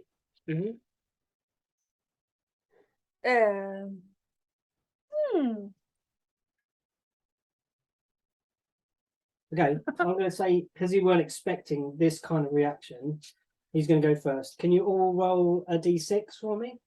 Yeah. Tell me what you get. 4. 4. Sorry? 4. Can you two re-roll, please? 4. 4. What? Again, please. 5. 5. 3. Okay, there we go. So, Alina and Lid. Alina. Okay. He will come at you, charging towards you, and he is going to roll a. Sorry, I've got to find my sheet for him. I can't believe he's still got that after all these years. He's going to try and roll and hit you. Really? He swings and misses wildly. It's your turn. Okay, now. Yeah. Just right. It says I've got a wad of books. Now, would that be like a little package of them tied up with a string? I think so, yeah. Can I use them to hit him? Yes. It's not traditionally the way you would do it, but he's up close and personal, so you know you would roll an agility An agility. or close combat, really. Close combat, I'm saying with this, and you'd roll it with an extra +1 because you're using an improvised weapon. Improvised is right. I'm imagining they're like from your hip, like that. Yeah, that's Like the book uppercut. like you don't even realise they're there though, because their cloak is just Oh so yeah, big. they come out of nowhere. No. You swing and miss. It's Elena, your go. Combat works in this way. Just quickly, sorry. You have a slow action and a fast action. Fast action are your reactions, like dodge, break free, chase, that sort of thing. A slow action is normally an attack of some sort, and within that you can normally move one zone. So it's done in 3 zones: far, near, close combat, basically, normally for this thing. So he is in near to everybody at this point. Okay, so you don't need to move to get up to him. Elena, it's you. What would you like to do? Is this kind of harmless guys just start swinging at your compatriot? I'm just going to look at the doctor and say, could you help me perhaps trying to calm this man down? Yep. Okay. And she, I think I could hold my action to do that at same turn as the doctor. Oh, you're going to assist. Okay, yeah, we could do that together. So, what actions are you going to take then, Doctor? I am going to point one small pale bony finger right at him and just as sternly as I possibly can.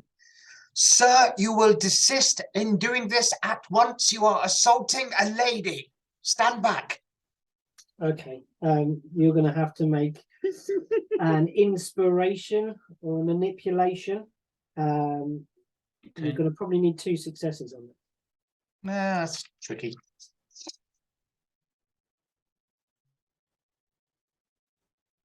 One. Right. So he kind of half listens, and then you see the madness overtake him again. It's a similar thing to when the thing was pulled from his mouth. See this kind of veil, and he's just trying back to fight him again. And he comes at you again. What was I not being assisted by Elena, who was waiting to? Oh, I'll give you. Oh yeah, I'll give you an extra 2 dice on that then. The assist, kind of surrounding and giving off it. Yeah, no. Still no. Okay, so he's going to swing for you again, and just wildly misses. You think that the emaciated form of this individual he's not the most athletic as he swings for you, and he's stiff and he doesn't move well. What do you want to do? It's your turn. I've got a stack of books. Yeah, that's still spinning in one hand.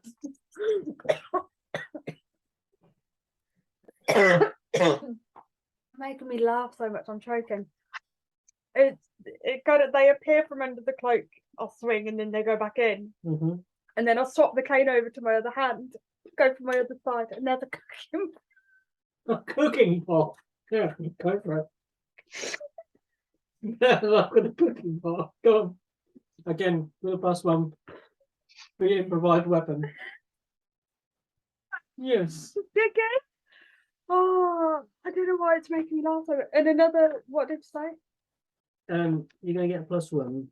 Another +1. I don't know why it's making me laugh so much. No. No. Books. Cooking pan. Completely misses. Illegal. You see your friend producing object from inside their cape and swinging wildly. What do you do? She's gonna sigh heavily at first, like, Hey. I need to go get a drink. obviously the cane is a problem. Mhm. Did you say there's a gem on the cane? It's beautiful. It's the most. It's like a royal scepter. It's that beautiful. I'm gonna shout to Ygritte. Ygritte, perhaps you can break the cane. Okay, that's your slow action. You're holding on to your fast action. Fast actions are stuff like draw a weapon, close a door, move within a zone, or move to the next zone, or take cover, or something like I'm gonna stay where I am. This is going to be my turn on this one. that. Okay, Doctor Midwina.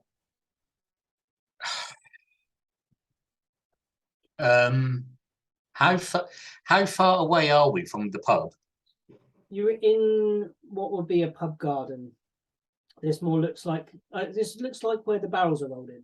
Okay, and is there a door to the pub visible? Yeah. Right. I run over there, throw the door open, and shout for help. A woman is being attacked. You see sitting languidly with their feet on a disgusting sideboard. In the kitchen you enter into. You see a guy, a man in a sort of chef's whites, sat in there. He has his feet on the chopping board. Ew. He is leaning back on a sack of flour, and he is holding a beautiful knife in his hands, and the handle is encrusted with jewels, and the blade looks like it is sharpened to the most finest point. It is beautiful. And they sort of sit there languidly picking their nails with it. Like, help. And Suppose okay. What is it now? Right, so as to Lidwina's way of thinking, this man is clearly useless. So as we're in the kitchen, are there any other less bejeweled knives, cleavers? There are all the things you could want in a kitchen. Right, very well appointed. Lidwina's going to grab the biggest, pointiest thing near her with the intention of going back and waving it in that guy's face next time around. Okay, this is what do you want it to be? You tell me what you find. If there's a cleaver. Yeah. Cleaver. Okay. Yeah, you grab a cleaver, and so with your move or your quick action, you go in there. You grab a cleaver and you charge back out. We're back to swinging madly, dude. He swings at you. He gets one success. He smacks you in the arm. Now, tell me, this is just a kind of close combat. Do you try and dodge it? Because you can try and dodge with your quick action. Yes. Okay, so you need to make an agility check, or you can try and close combat away. You can parry it with a close combat or /force. So can I just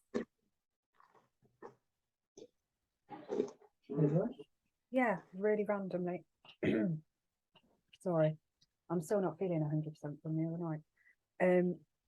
Can I still do an attack move if I try and dodge it? Yes, that is your slow action, isn't it? Okay. Attack one.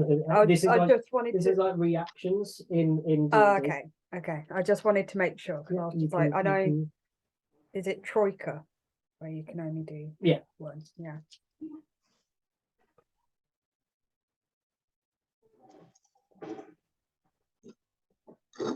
One. Cool.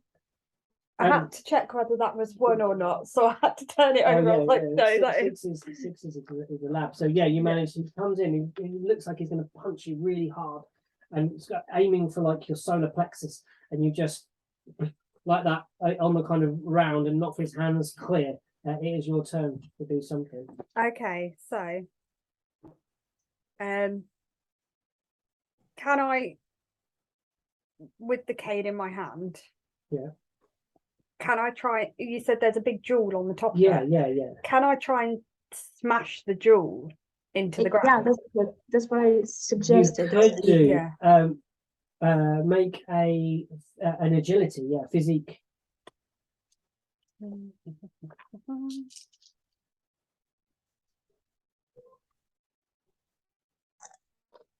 Another little lab one.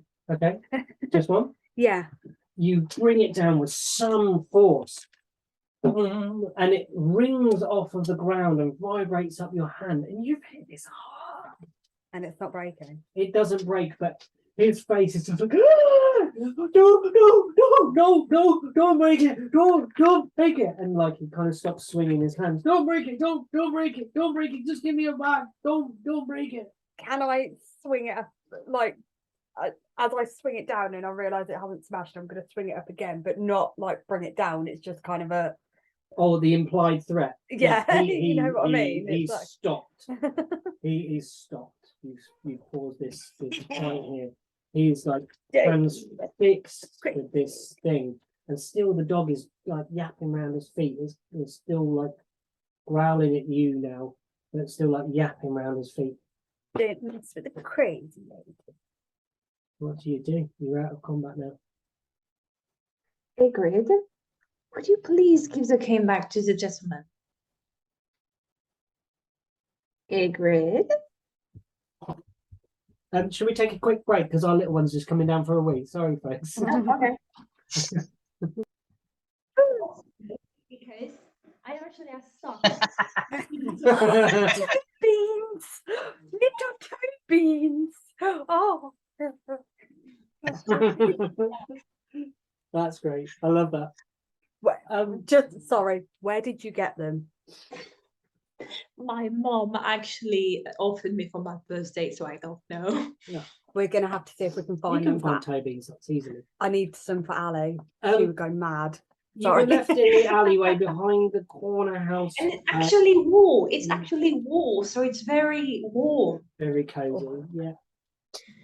And you had just stopped a man on Facebook. from attacking you furiously. Yeah. And you hold this staff aloft Yes. above your head. This exquisite walking cane. Yes. Don't ask me what I'm doing next. I haven't thought that far ahead. So you've got this person paused, and Doctor, you've charged out with a cleaver in hand. Mm-hmm. And you see this kind of tense moment where the thing is above your head, and Alina had said, "Please give the cane back." Okay. Sir, if we give the cane back to you, will you gather yourself and talk in a proper manner? And I'm pointing a cleaver at him as I'm saying each word for emphasis. He will say, "Yeah, of course, of course, yeah. Just give me the cane, man, please." Ingrid, would you be so kind?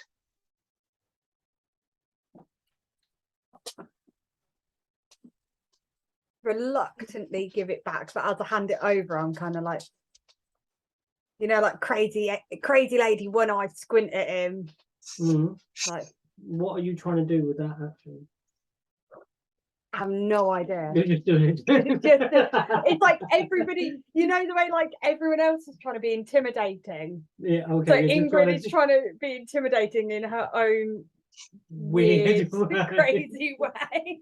Um, you think he might have looked Well, at- she thinks it's yeah, you think that this fellow might have looked in the mirror and seen exactly the same face Yeah. staring back before.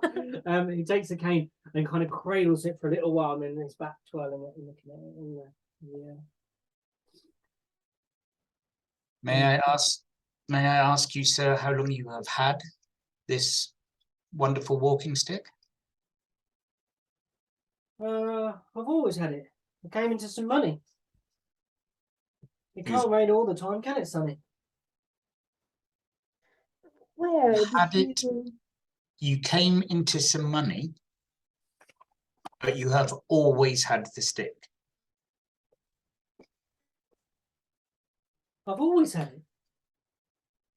Then why does it matter that you came into money? I came into money. It can't rain all the time, can it, Sonny? You mentioned the factory earlier. There's pies. Well, my dear doctor, I think we have two pieces of the puzzle here. Yeah, possibly. Oh, I should say, by the way, there's a gentleman in the kitchen who is similarly fascinated by a bejeweled kitchen knife, as this fellow seems to be by his cane. Intriguing. And you wouldn't like this. I'm going to get away from this dog. It's driving me insane. I bid you good day. fellas. Just a moment, sir. Have you heard of the Vaesen Mulberry factory? Yes, over the way. Best pies. Best pies. How long have you had the cane, sir? I've always had it. I came into some money. It can't rain all the time, can it, Sonny? I guess not. No. Where did the pies come from? From the factory, Vale and Mulberry. I see. And how long have you had that cane? I've always had it. I came into some money. It can't rain all the time, can it, Sonny? No, of course. Good day. Good day. Bloody weirdos. He's trying to steal canes. This flaming dog!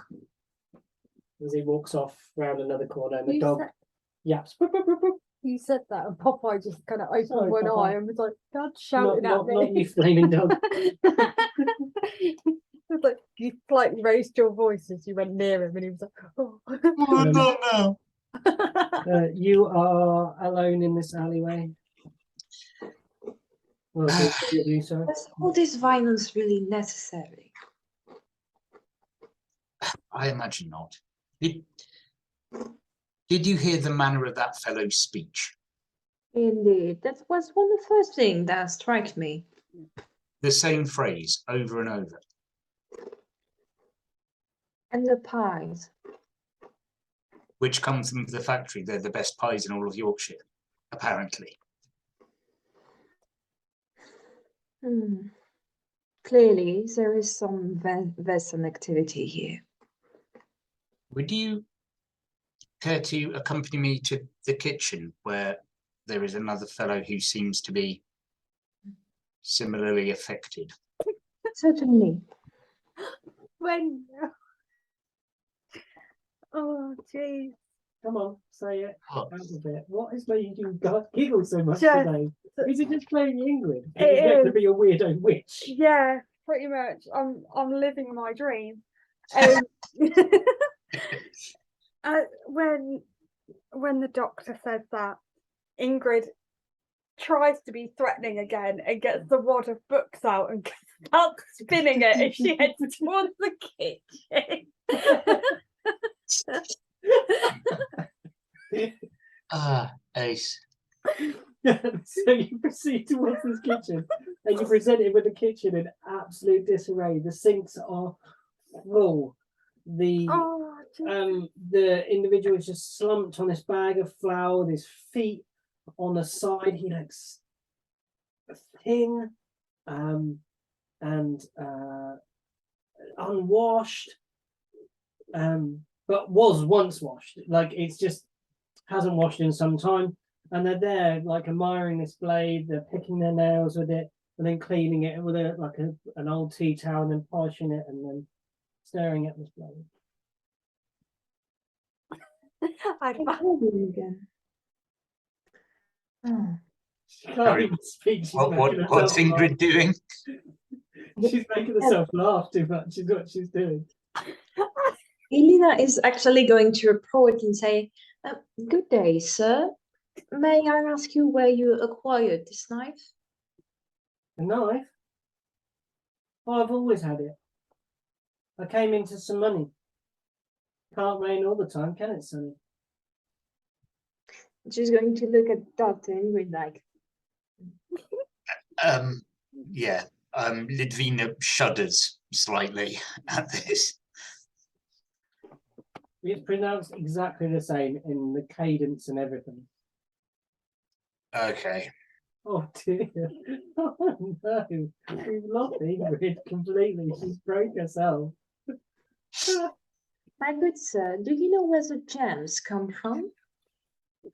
I've always had it. I came into some money. You can't rain all the time, can it, Sonny? "No, I didn't ask about the knife, my dear. About the gems on the knife." Part and parcel of it. Sorry? I've always had it. Hmm. Clearly, we're not going to have any kind of answers, so either we go to the factory or we could try to get more information at maybe the mayor's office. Well- She had to write down her action because she can't say it. This is Lidwina. So Ingrid Morg approaches menacingly, swinging her books. That's broken so much. A book +1 returning. Oh. It's so funny. Okay.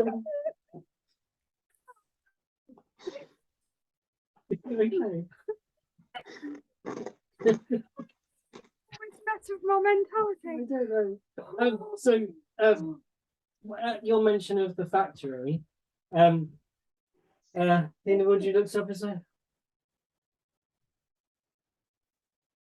they make good pies there, so I've heard. Although I don't think they'll ever match up to mine.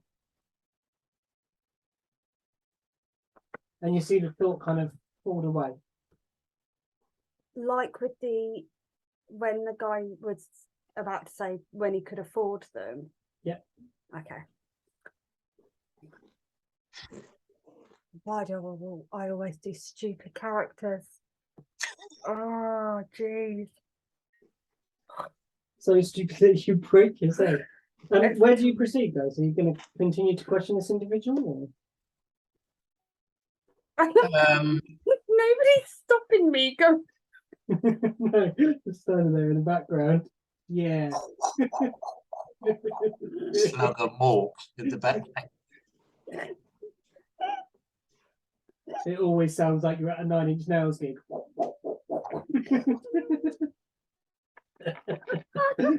Constantly. Just. You probably broke yourself. Where would you like to go?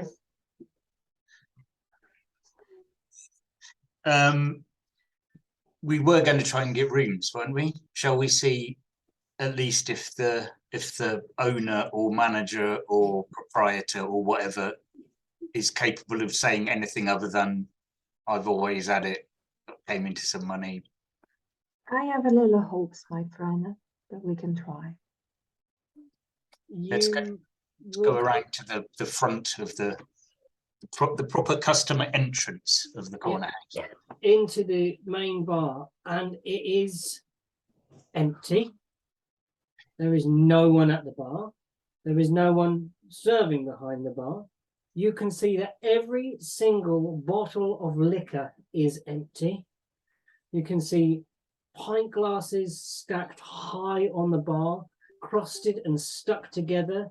You can see all the workings and trappings of a bar, but there is nothing there. Okay. As we, sorry, oh, my throat hurts now. As we're like, as soon as we leave the kitchen, the books disappear back into my cloak. Like it's literally just while we were in there, and as soon as we leave, it's like, oh, Yeah, okay, books they're, away. they're gone. And you're back around the front, and Yeah. you said. There seems to be like there's a sign above a door that says rooms, and a staircase leads up. But there's no one. Is Here. there, and there's no one like, this may sound really weird, but is there no one like laying on the floor behind the bar? Peek over. You can see where the barrels have been emptied. You can see like spillage. It's filthy. It's disgusting, dirty. Okay. Everything's emptied. Okay. Well, then, Elena, it appears you were right all along. We should go to the factory, do you think? Before going to the factory, because I do not like very much what's going on, far from it, I'm very displeased of what I'm seeing. Should we go to the mayor's? Very well. Perhaps I'm not going to be as, sorry for the word, useless. No, I think the word is correct. Okay, so back across the just- tracks to the mayor's. Nodding between the two of them. You're going to the mayor's, is that right? Yep. Okay, to the mayor's office. The mayor's office is. Let me find my beat in my adventure. Where's my pen gone? This building is lovely, red brick built, reasonably well to do from the outside, as you see. But the whole town seems quite empty. There's not many people walking around. There's no market in the town square, which you've been used to from your previous kind of village experience. There's always someone selling something somewhere. This is Yorkshire, for God's sake. Where is someone selling something? It's not happening. And you enter in and you find a small map of the place. It says the main places you really pay attention to on this sort of like welcome plan are in the reception area, which is also deserted. There's no one at reception. In the mayor's office. In the mayor's office, there's no one at the reception. You can see that there is like the reception mark. There's a small hallway that leads down to what says constable's office. It also has directions to a library, and then on the upper floor, the mayor's office.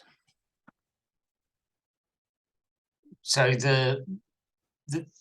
okay, so there's a sort of a reception desk sort of bit. Yeah, like where you would be greeted and directed, and a set of chairs, like a waiting room type thing for appointments and that sort of stuff. If I peer around, can I see anyone about at all? No, you can make me a vigilance. Well, that's good. Okay. Is there any kind of Two.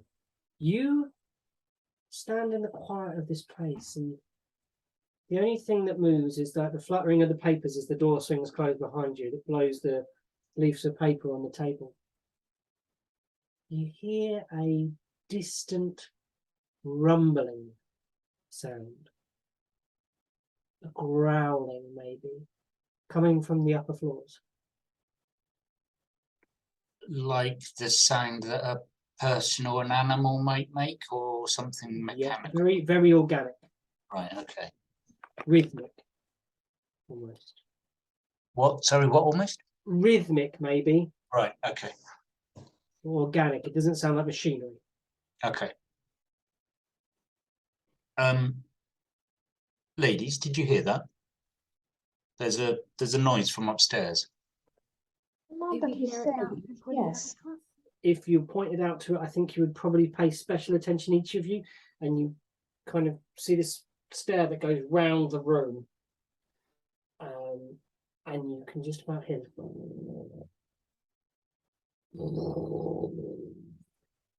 Now, it may sound random. Yeah. But does it sound like a dog growling or more like a human snoring?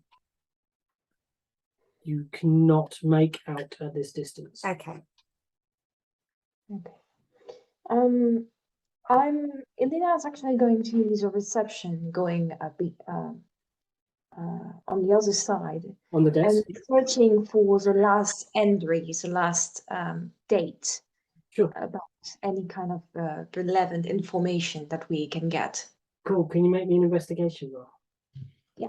Okay, so investigation is how many dice? 5. Let's see.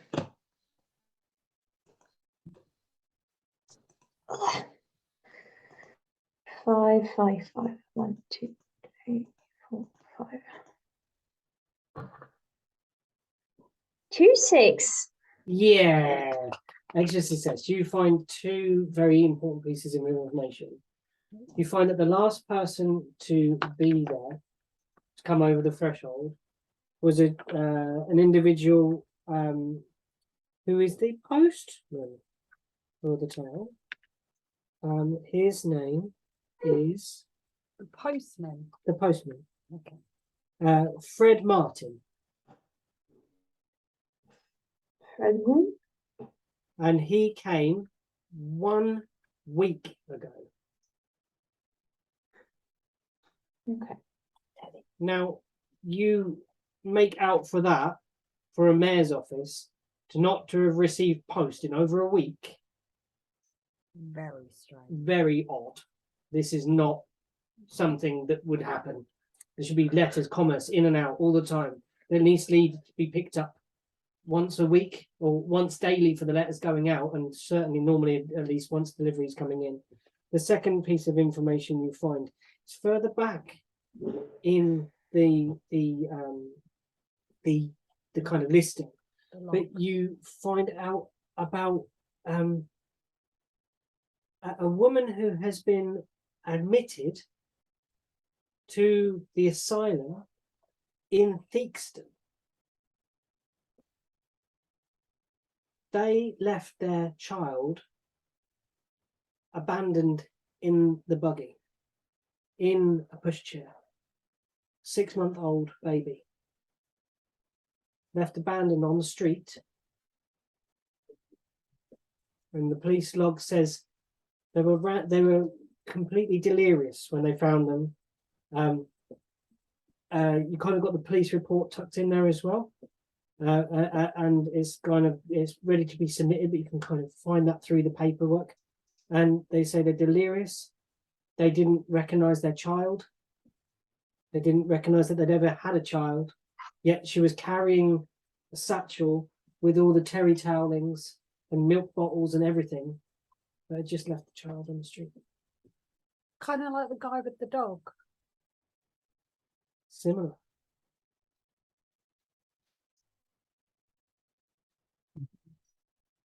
Does it That's give her name? Sorry. Her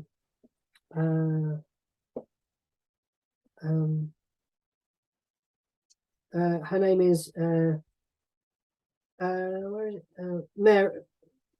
Mary Longstreet. Mary Longstreet. does the report say that why she was delirious?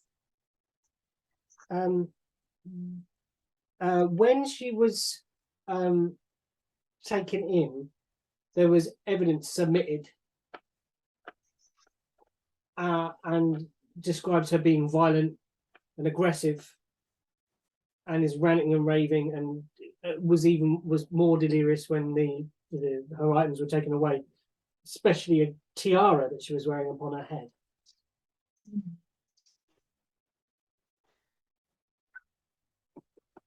Your typical, normal, everyday tiara that you wear all the time. Yeah. Of course, why not? Okay. Everybody deserves to be a princess. Mm-hmm. Perhaps. I don't know what's got into me this evening. You are in a weird mood. It doesn't help. I've had 5 coffees today. No, probably not. Sorry, guys. You're going to relay the information, and Mhm. how much time ago did you say was it? About a week and a half. This is further back, so this is about 2 weeks back. Okay. And as you go through, there's more strange reports of people leaving the town because they're able to. Normally, people are stuck to a town for jobs and work, but there seems to be an influx of wealth, and people have been able to escape Leaming Bar and get away.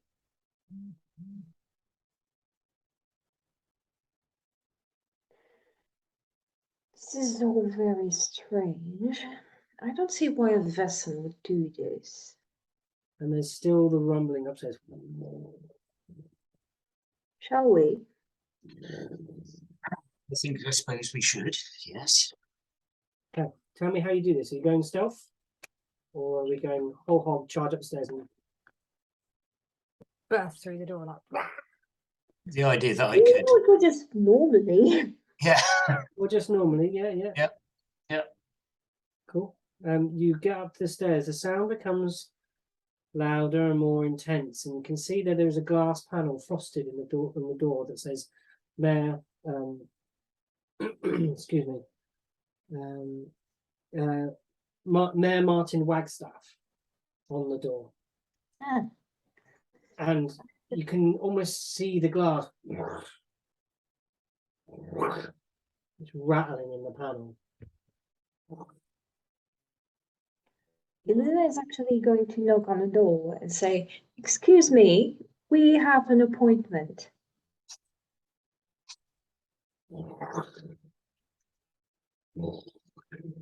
More intense. Okay. The books are You sleeping. actually put a hand on a pistol and open the door slowly.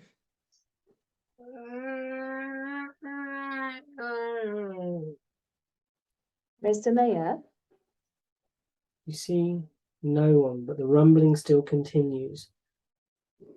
Then you find the source of the rumbling. You find a rather rotund man asleep, passed out the far side of a desk, with an inbox completely empty, an outbox stacked to the brim, a desk covered in hastily scrawled signatures, handwritten letters, and him on the ground with an optic-sized bottle of whiskey.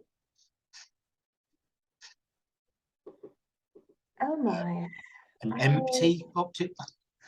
Yes. Yes. Right, that thing has not even got a drop left in it, I It might imagine. have what he couldn't put inside his body for fear of it coming back out of his body left in it, but apart from that, it is mostly drank. He is heavily sedated. How unelegant, I should And this say. is where the sound emanates from his open maw, the palate vibrating to such a degree that it's rattling glass. Are there any other doors into this room? Was it? No, this is one door. Okay. Doctor, I think this is your call here. Well, it appears self-inflicted to me, but I shall see what I can do. I will kneel down beside. Actually, before I do anything else, is he holding, or is there anywhere near him some flashy item with lovely jewels in it? No. No. Good. Okay. In that case, I shall kneel down beside him. I shall request Eleanor's assistance in lifting his head up, on kneeling as in like that, not on 2 knees, or 1 foot on the ground, 1 knee on the ground. Request Eleanor's assistance in putting the back of his head onto my knee. And I am then going to hold a bottle of smelling salts far too close to his nose. Yeah, let's do See it. what- Let's have see what this. Let's see how they react. So while they're doing this, can I have a rummage through the papers that are on the desk in the outbox? Yeah, you can. Is that okay? Make an investigation check. It hits him like an electric shock. The response is immediate. Sits up, leans forwards, vomits, and then shakes his head like, "Oh, you people!" Mayor Wagstaff? That's me. Yes. Yes. Pleased to meet you, your worship. That's not the official way, but I will accept it. Yes. Perhaps you would like a little time to clean yourself up before we speak? I'll just nip to the bathroom down the hall. Make yourselves at home. He gestures to some chairs the opposite side of his desk. Yes, yes. When he sneaks out, you roll, you get a 6. You find that the outbox is full of replies to letters saying basically, we are terribly sorry for the inconvenience that has occurred with your delivery of pies. We are working closely with our associate at the factory to get this up to scratch. We are having a massive staffing problem at the moment. Also, our the delivery drivers there. I have every assurance from the people at Vale and Morbury that everything will be up and running as soon as possible.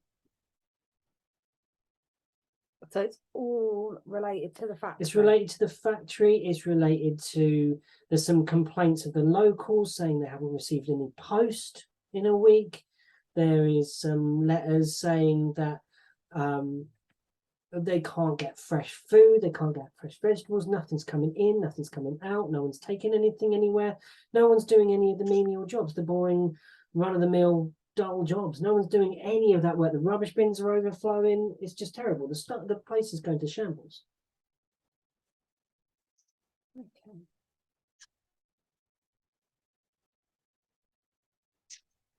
You communicate this, and Mayor Wagstaff comes back in. Oh, you'll have to excuse me. It's been tough of late. I just kind of hold, like, fan some of the letters out like this, and it as if to go like, you know, no shit kind of thing. Like, Exactly. I thought you might be here to post. I was come for the post in weeks. We received a letter stating some very worrying business in the city. Ah. Now this was a last-ditch attempt. I was told there was a special way to get things untoward investigated that wouldn't involve the local law enforcement.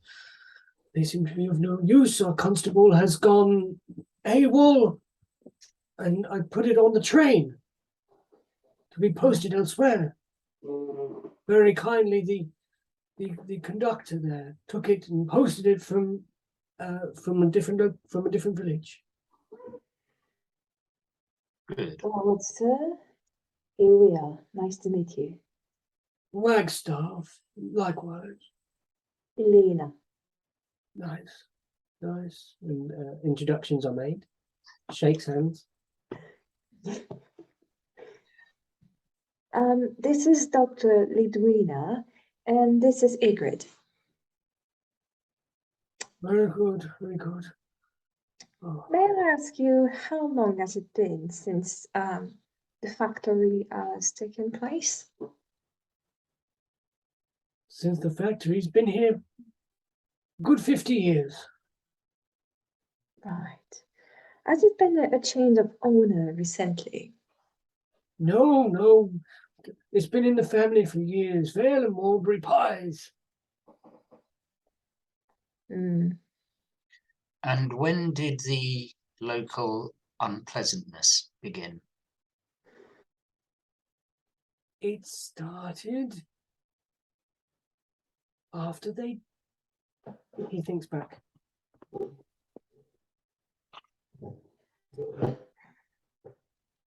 It's strange. When they dug the foundation for the railway, people started going, well, we thought it was initially the people that live on the poor's land.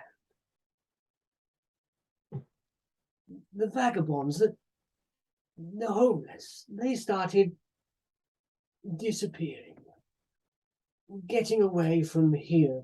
And we assumed it was, well, when they had access to the train, when the train was actually running, we thought maybe the train was disturbing them. Then when the train was running, we thought they were hopping on the train and, you know, stealing a ride and getting to the next best town.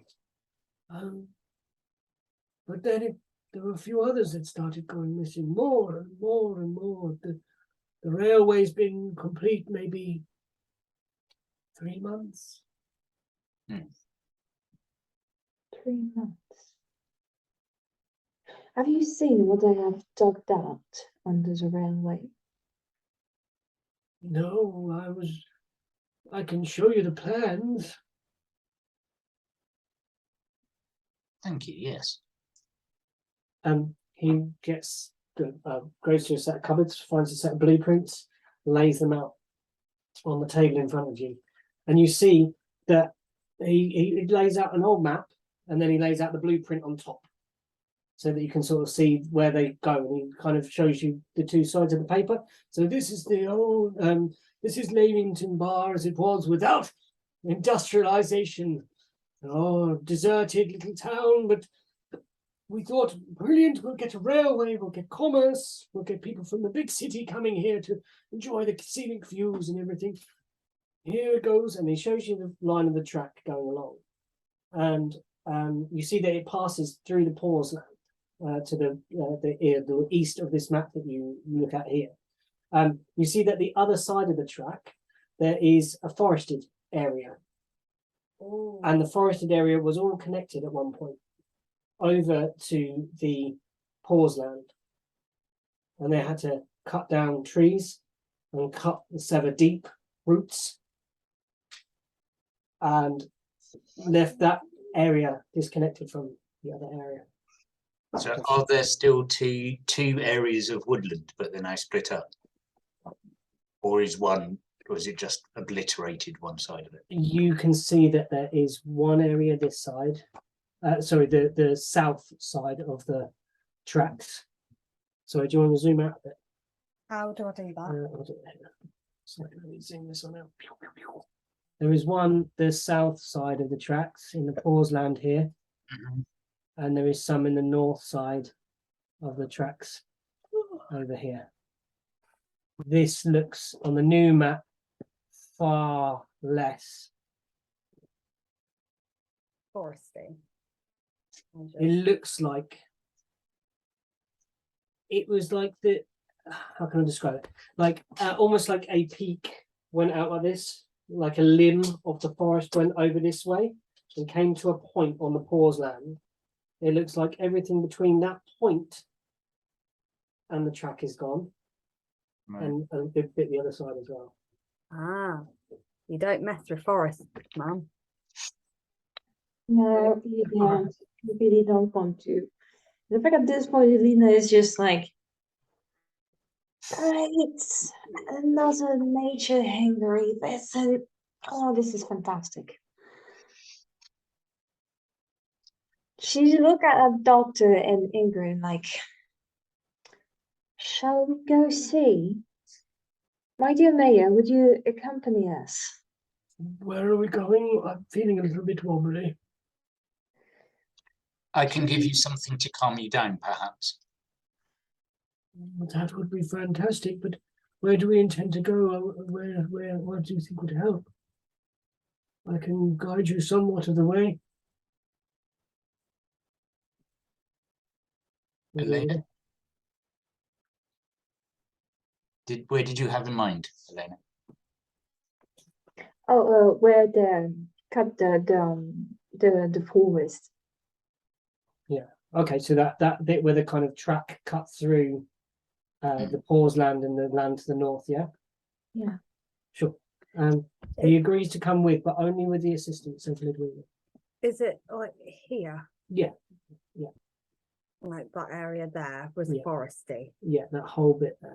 Yeah. Right, okay. I had to steal the map from OS Maps, so there's a few extra buildings here that are actually present in the thing.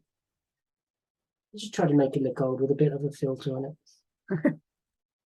So I'm guessing like all of the houses and the buildings that are here. Yeah, a lot less. Maybe a few, maybe like a few stables Okay. and things like that. But also I was but just not asking, it's quite as kind of much. like this. That's why area. I've only labelled the main buildings. Okay. Well, to calm his stomach down a bit before we head off, I'll give him a little drop of laudanum in some water. Okay.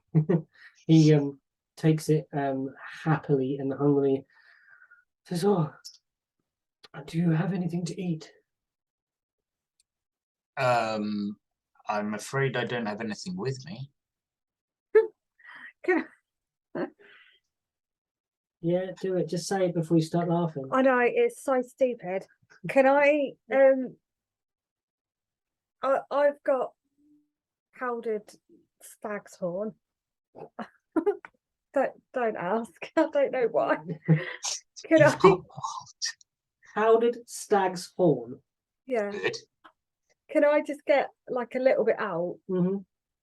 and kind of go and then offer it to him? Oh, a snuff. Fantastic. Oh, that is some powerful stuff. My. Right, I shall take you to where they cut through. And he is like energized. The laudanum you thought would be low, but he's like, and he's out of the door, and you're having to like jog to keep up with him. Can someone roll one of those D20s, please? 19. 19. Oh, yeah. I don't like it when you make noises like that. 19. You're running along, almost trying to keep up with this person, and you see something strange matching you pace for pace. Is a piece of wrapping paper. Like it looks like the kind of grease paper that you'd wrap around meat. And it's moving like shh, shh, shh. Is this obvious to all of us? That It's obvious to all of you, yeah, because it's quite. It's just weird, like your tingling senses kind of pick it up. Can I just whip my cooking pot out and try and catch it under my cooking pot? Make what would it be? Agility. Agility. Oh Jesus! Right. Because you've got to run up and. Okay. Baby, go away. There's nothing for you. There's one. 2. You suddenly leave the party and leg it across the street, and you see this piece of paper. You go like this to catch this piece of paper, but it stops about here at this height, and you go dong, and it rings out, and you hear ah from underneath it, and then the pot is trying to be pushed back up. I'm trying to show it back. Agility. This is agility then. I've got to remember what they're agility. It's like, how do you do agility versus agility? Just roll. Yeah. Okay.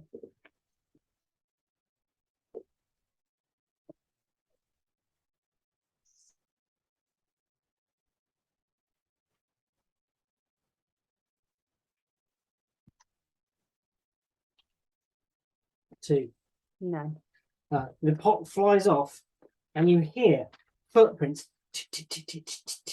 And the mayor looks to where you are and goes, "What is that?" And you can see his pupils are massively dilated from the snuff that you gave him. And he's the hairy thing! Ah! And you can't see it, but you can hear the footsteps receding, and he is freaking out. He panics and he will. What will he do? He's going to be feared. So, Even though, like, because I had some of it as well, I don't see it either. oh, you had some snuff as well. Yeah, 'cause Oh, I went, yeah. You see. And then offered it to him. I didn't realize you sniffed it, but I Yeah. thought you were just No, minding it to was sniff like, it. Oh, sorry. sorry. Then you do see what you saw paper being pulled along the street. You saw a really hairy man with a sack and a necklace walking along the street. He looked kind of like this, walking along the street, big feet. But this one's got, instead of a neckerchief, he's A got necklace. a necklace with loads of little glass balls all around it that seem to be filled with like a sort of a yellowy mist. And that's what you catch under the pot. Boom! He pushes it off and runs. The mayor sees it and he's just like freaking out. And he, As you run away, when I see the form and everything, can I grab some sand and try to blind the invisible creature? it's across the road, so I'm going to say you're going to have to make an agility check to get up to it. Okay. What the hell even is that, Peter? Anyone who's been studying Vaesen can roll a learning check. What does that count? What's your one? Where? This one. Yeah, you might have been doing some, but you just probably roll your standard check. You've got your advantage, so that would be about geographical. Okay, Alina, let's have that agility. 1-6. 1-6. You manage to make it up to him, and you throw the sand in this thing's face. It's like, and it's kind of running now blindly, bumping into things. It's much slowed down. Can I grab it? Okay, hold on. We're just getting a check here. 1. You see this creature. You think it's a boggart. Boggart. Oh. Don't use your Harry Potter knowledge because it's not Harry Potter. Damn you! I mean, I have studied Vaesen, but I don't see it, so. No, you kind of run to where the thing is pointing, and you kind of no, mate. I don't know. I'm gonna have to redact that because you couldn't see it, so you would have need 2 successes unless you took the snuff from Elena. Did you try the snuff? I didn't. No. I didn't offer So, it. no. I offered it to the man. I'm going to say that you kind of run in that direction. You can hear the sound of footsteps running away from where you are, and you're just like there with the handful of dirt trying to like capture this thing. You can I see have it thrown clear. the sand. Sorry. I have thrown the sand. Oh, to try and reveal it. Oh, I like this. Yeah. So it lays on top of the creature, and you make out the outline of this person running away, like the kind of outline of this invisible foe legging it down the street. I'm gonna try to grab him. Okay. I'm going to say you're going to need 2 successes for this. So that would be another agility.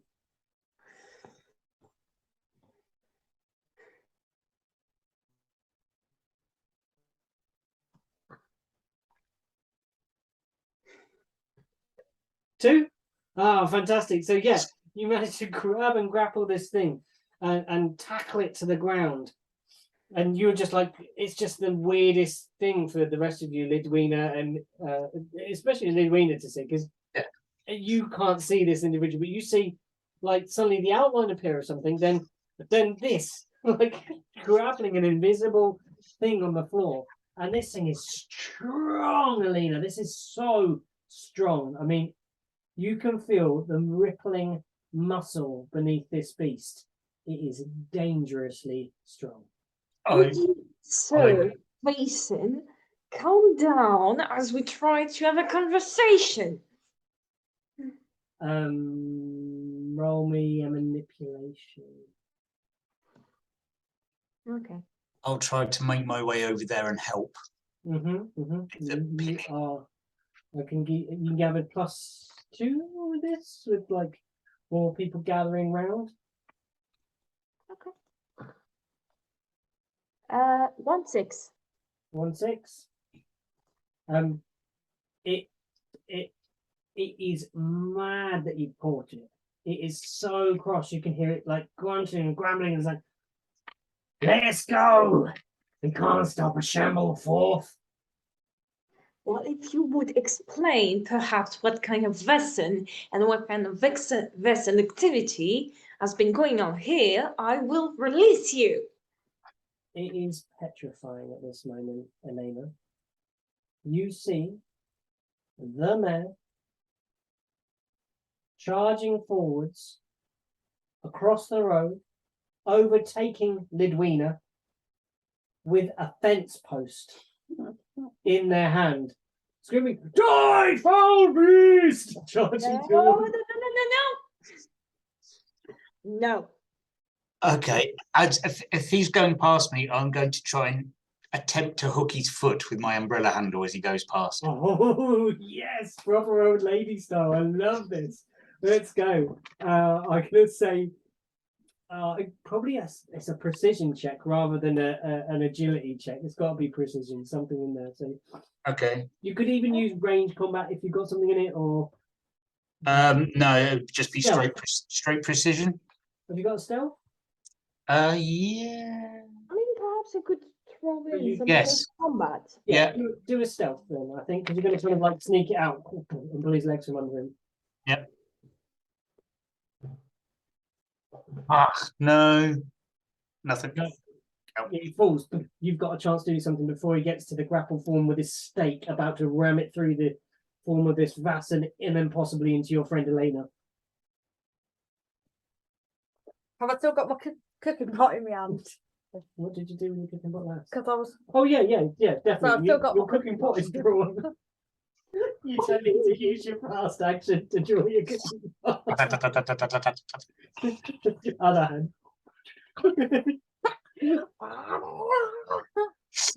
I've got. Bow down before you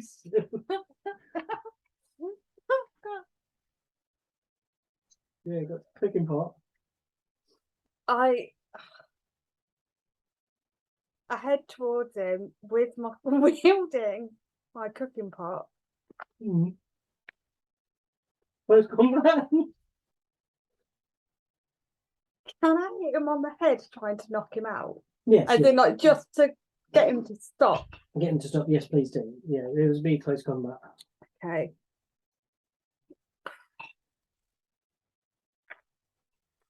What on earth is my brain doing tonight? Jesus. 2 sixes?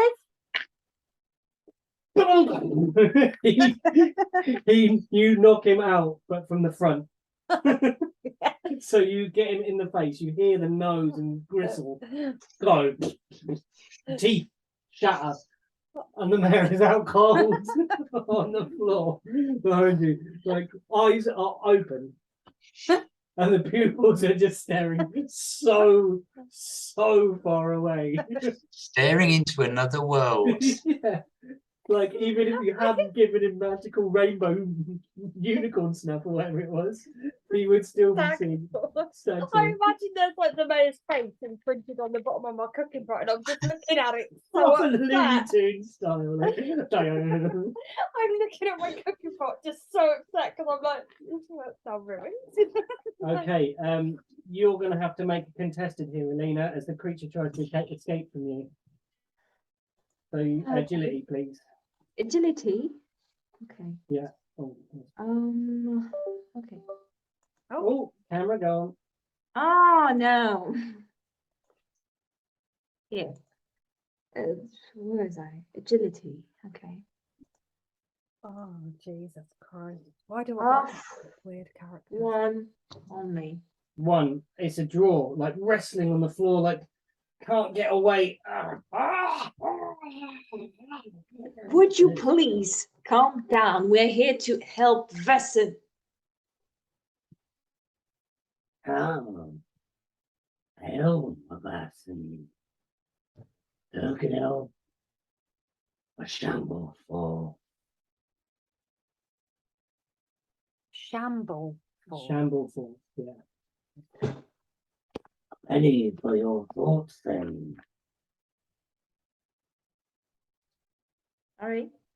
It says a penny for your thoughts. Then First of all, are you the one giving all those jewel accessories around? do you agree to the bargain? A penny for your thoughts. Then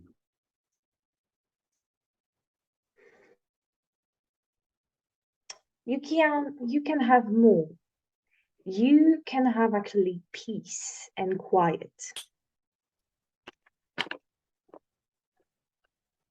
agreed. Was that an agreement? I need a straight answer. Penny for your thoughts, my dear. Other than Vaesen can be quite tricky. So unfortunately, my dear, it's either I help you and you do nothing to me in return, to me and my companion here, or I could just finish what this railway did to the forest. Carry on, be my guest. Would I know what kind of creature he is? You still can't see it at this moment. Would you at least reveal yourself, sir? It is not quite nice to not see you. As you start pulling it tighter and you refuse its agreement, you start seeing it even from this second sight begin to fade. But you see it kind of not just fade, but like dragged, like it's like going into like a spiritual wisp and being pulled away. Can I,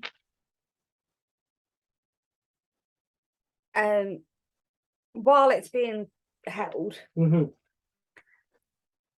could I possibly try and take its necklace? You could. What would that be? You've got it grappled, Mm-hmm. so you could do it. I think you could just walk over and try and take it. Mm-hmm. Would it be a stealth? No, because you're not being stealthy. It's got its eyes very visual all around it. Okay. You cannot sneak at this point on this. Okay.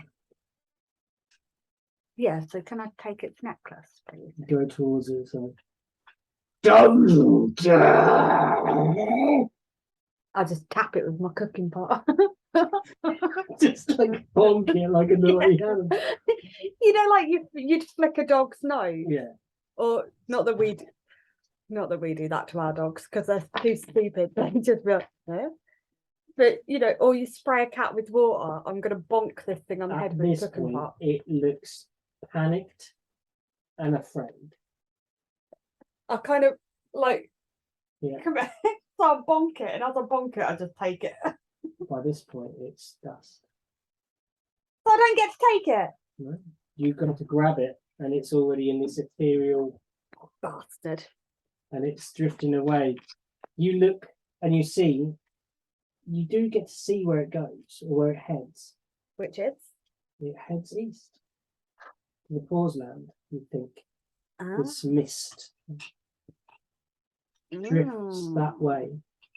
How is everybody for time this evening? Because we're almost at 11 o'clock. Yeah. Yeah. School run in the morning. School run. So Yeah. I'm thinking maybe we call it here and pick up this adventure another 3 days. Maybe this week or next, if there is one. Yeah. Okay. Let's stop the recording then. Thank you for playing it. That's great. And then we can discuss. Oh, I've stopped screen share. Sorry. Screen sharing. No, that's not quite what we wanted.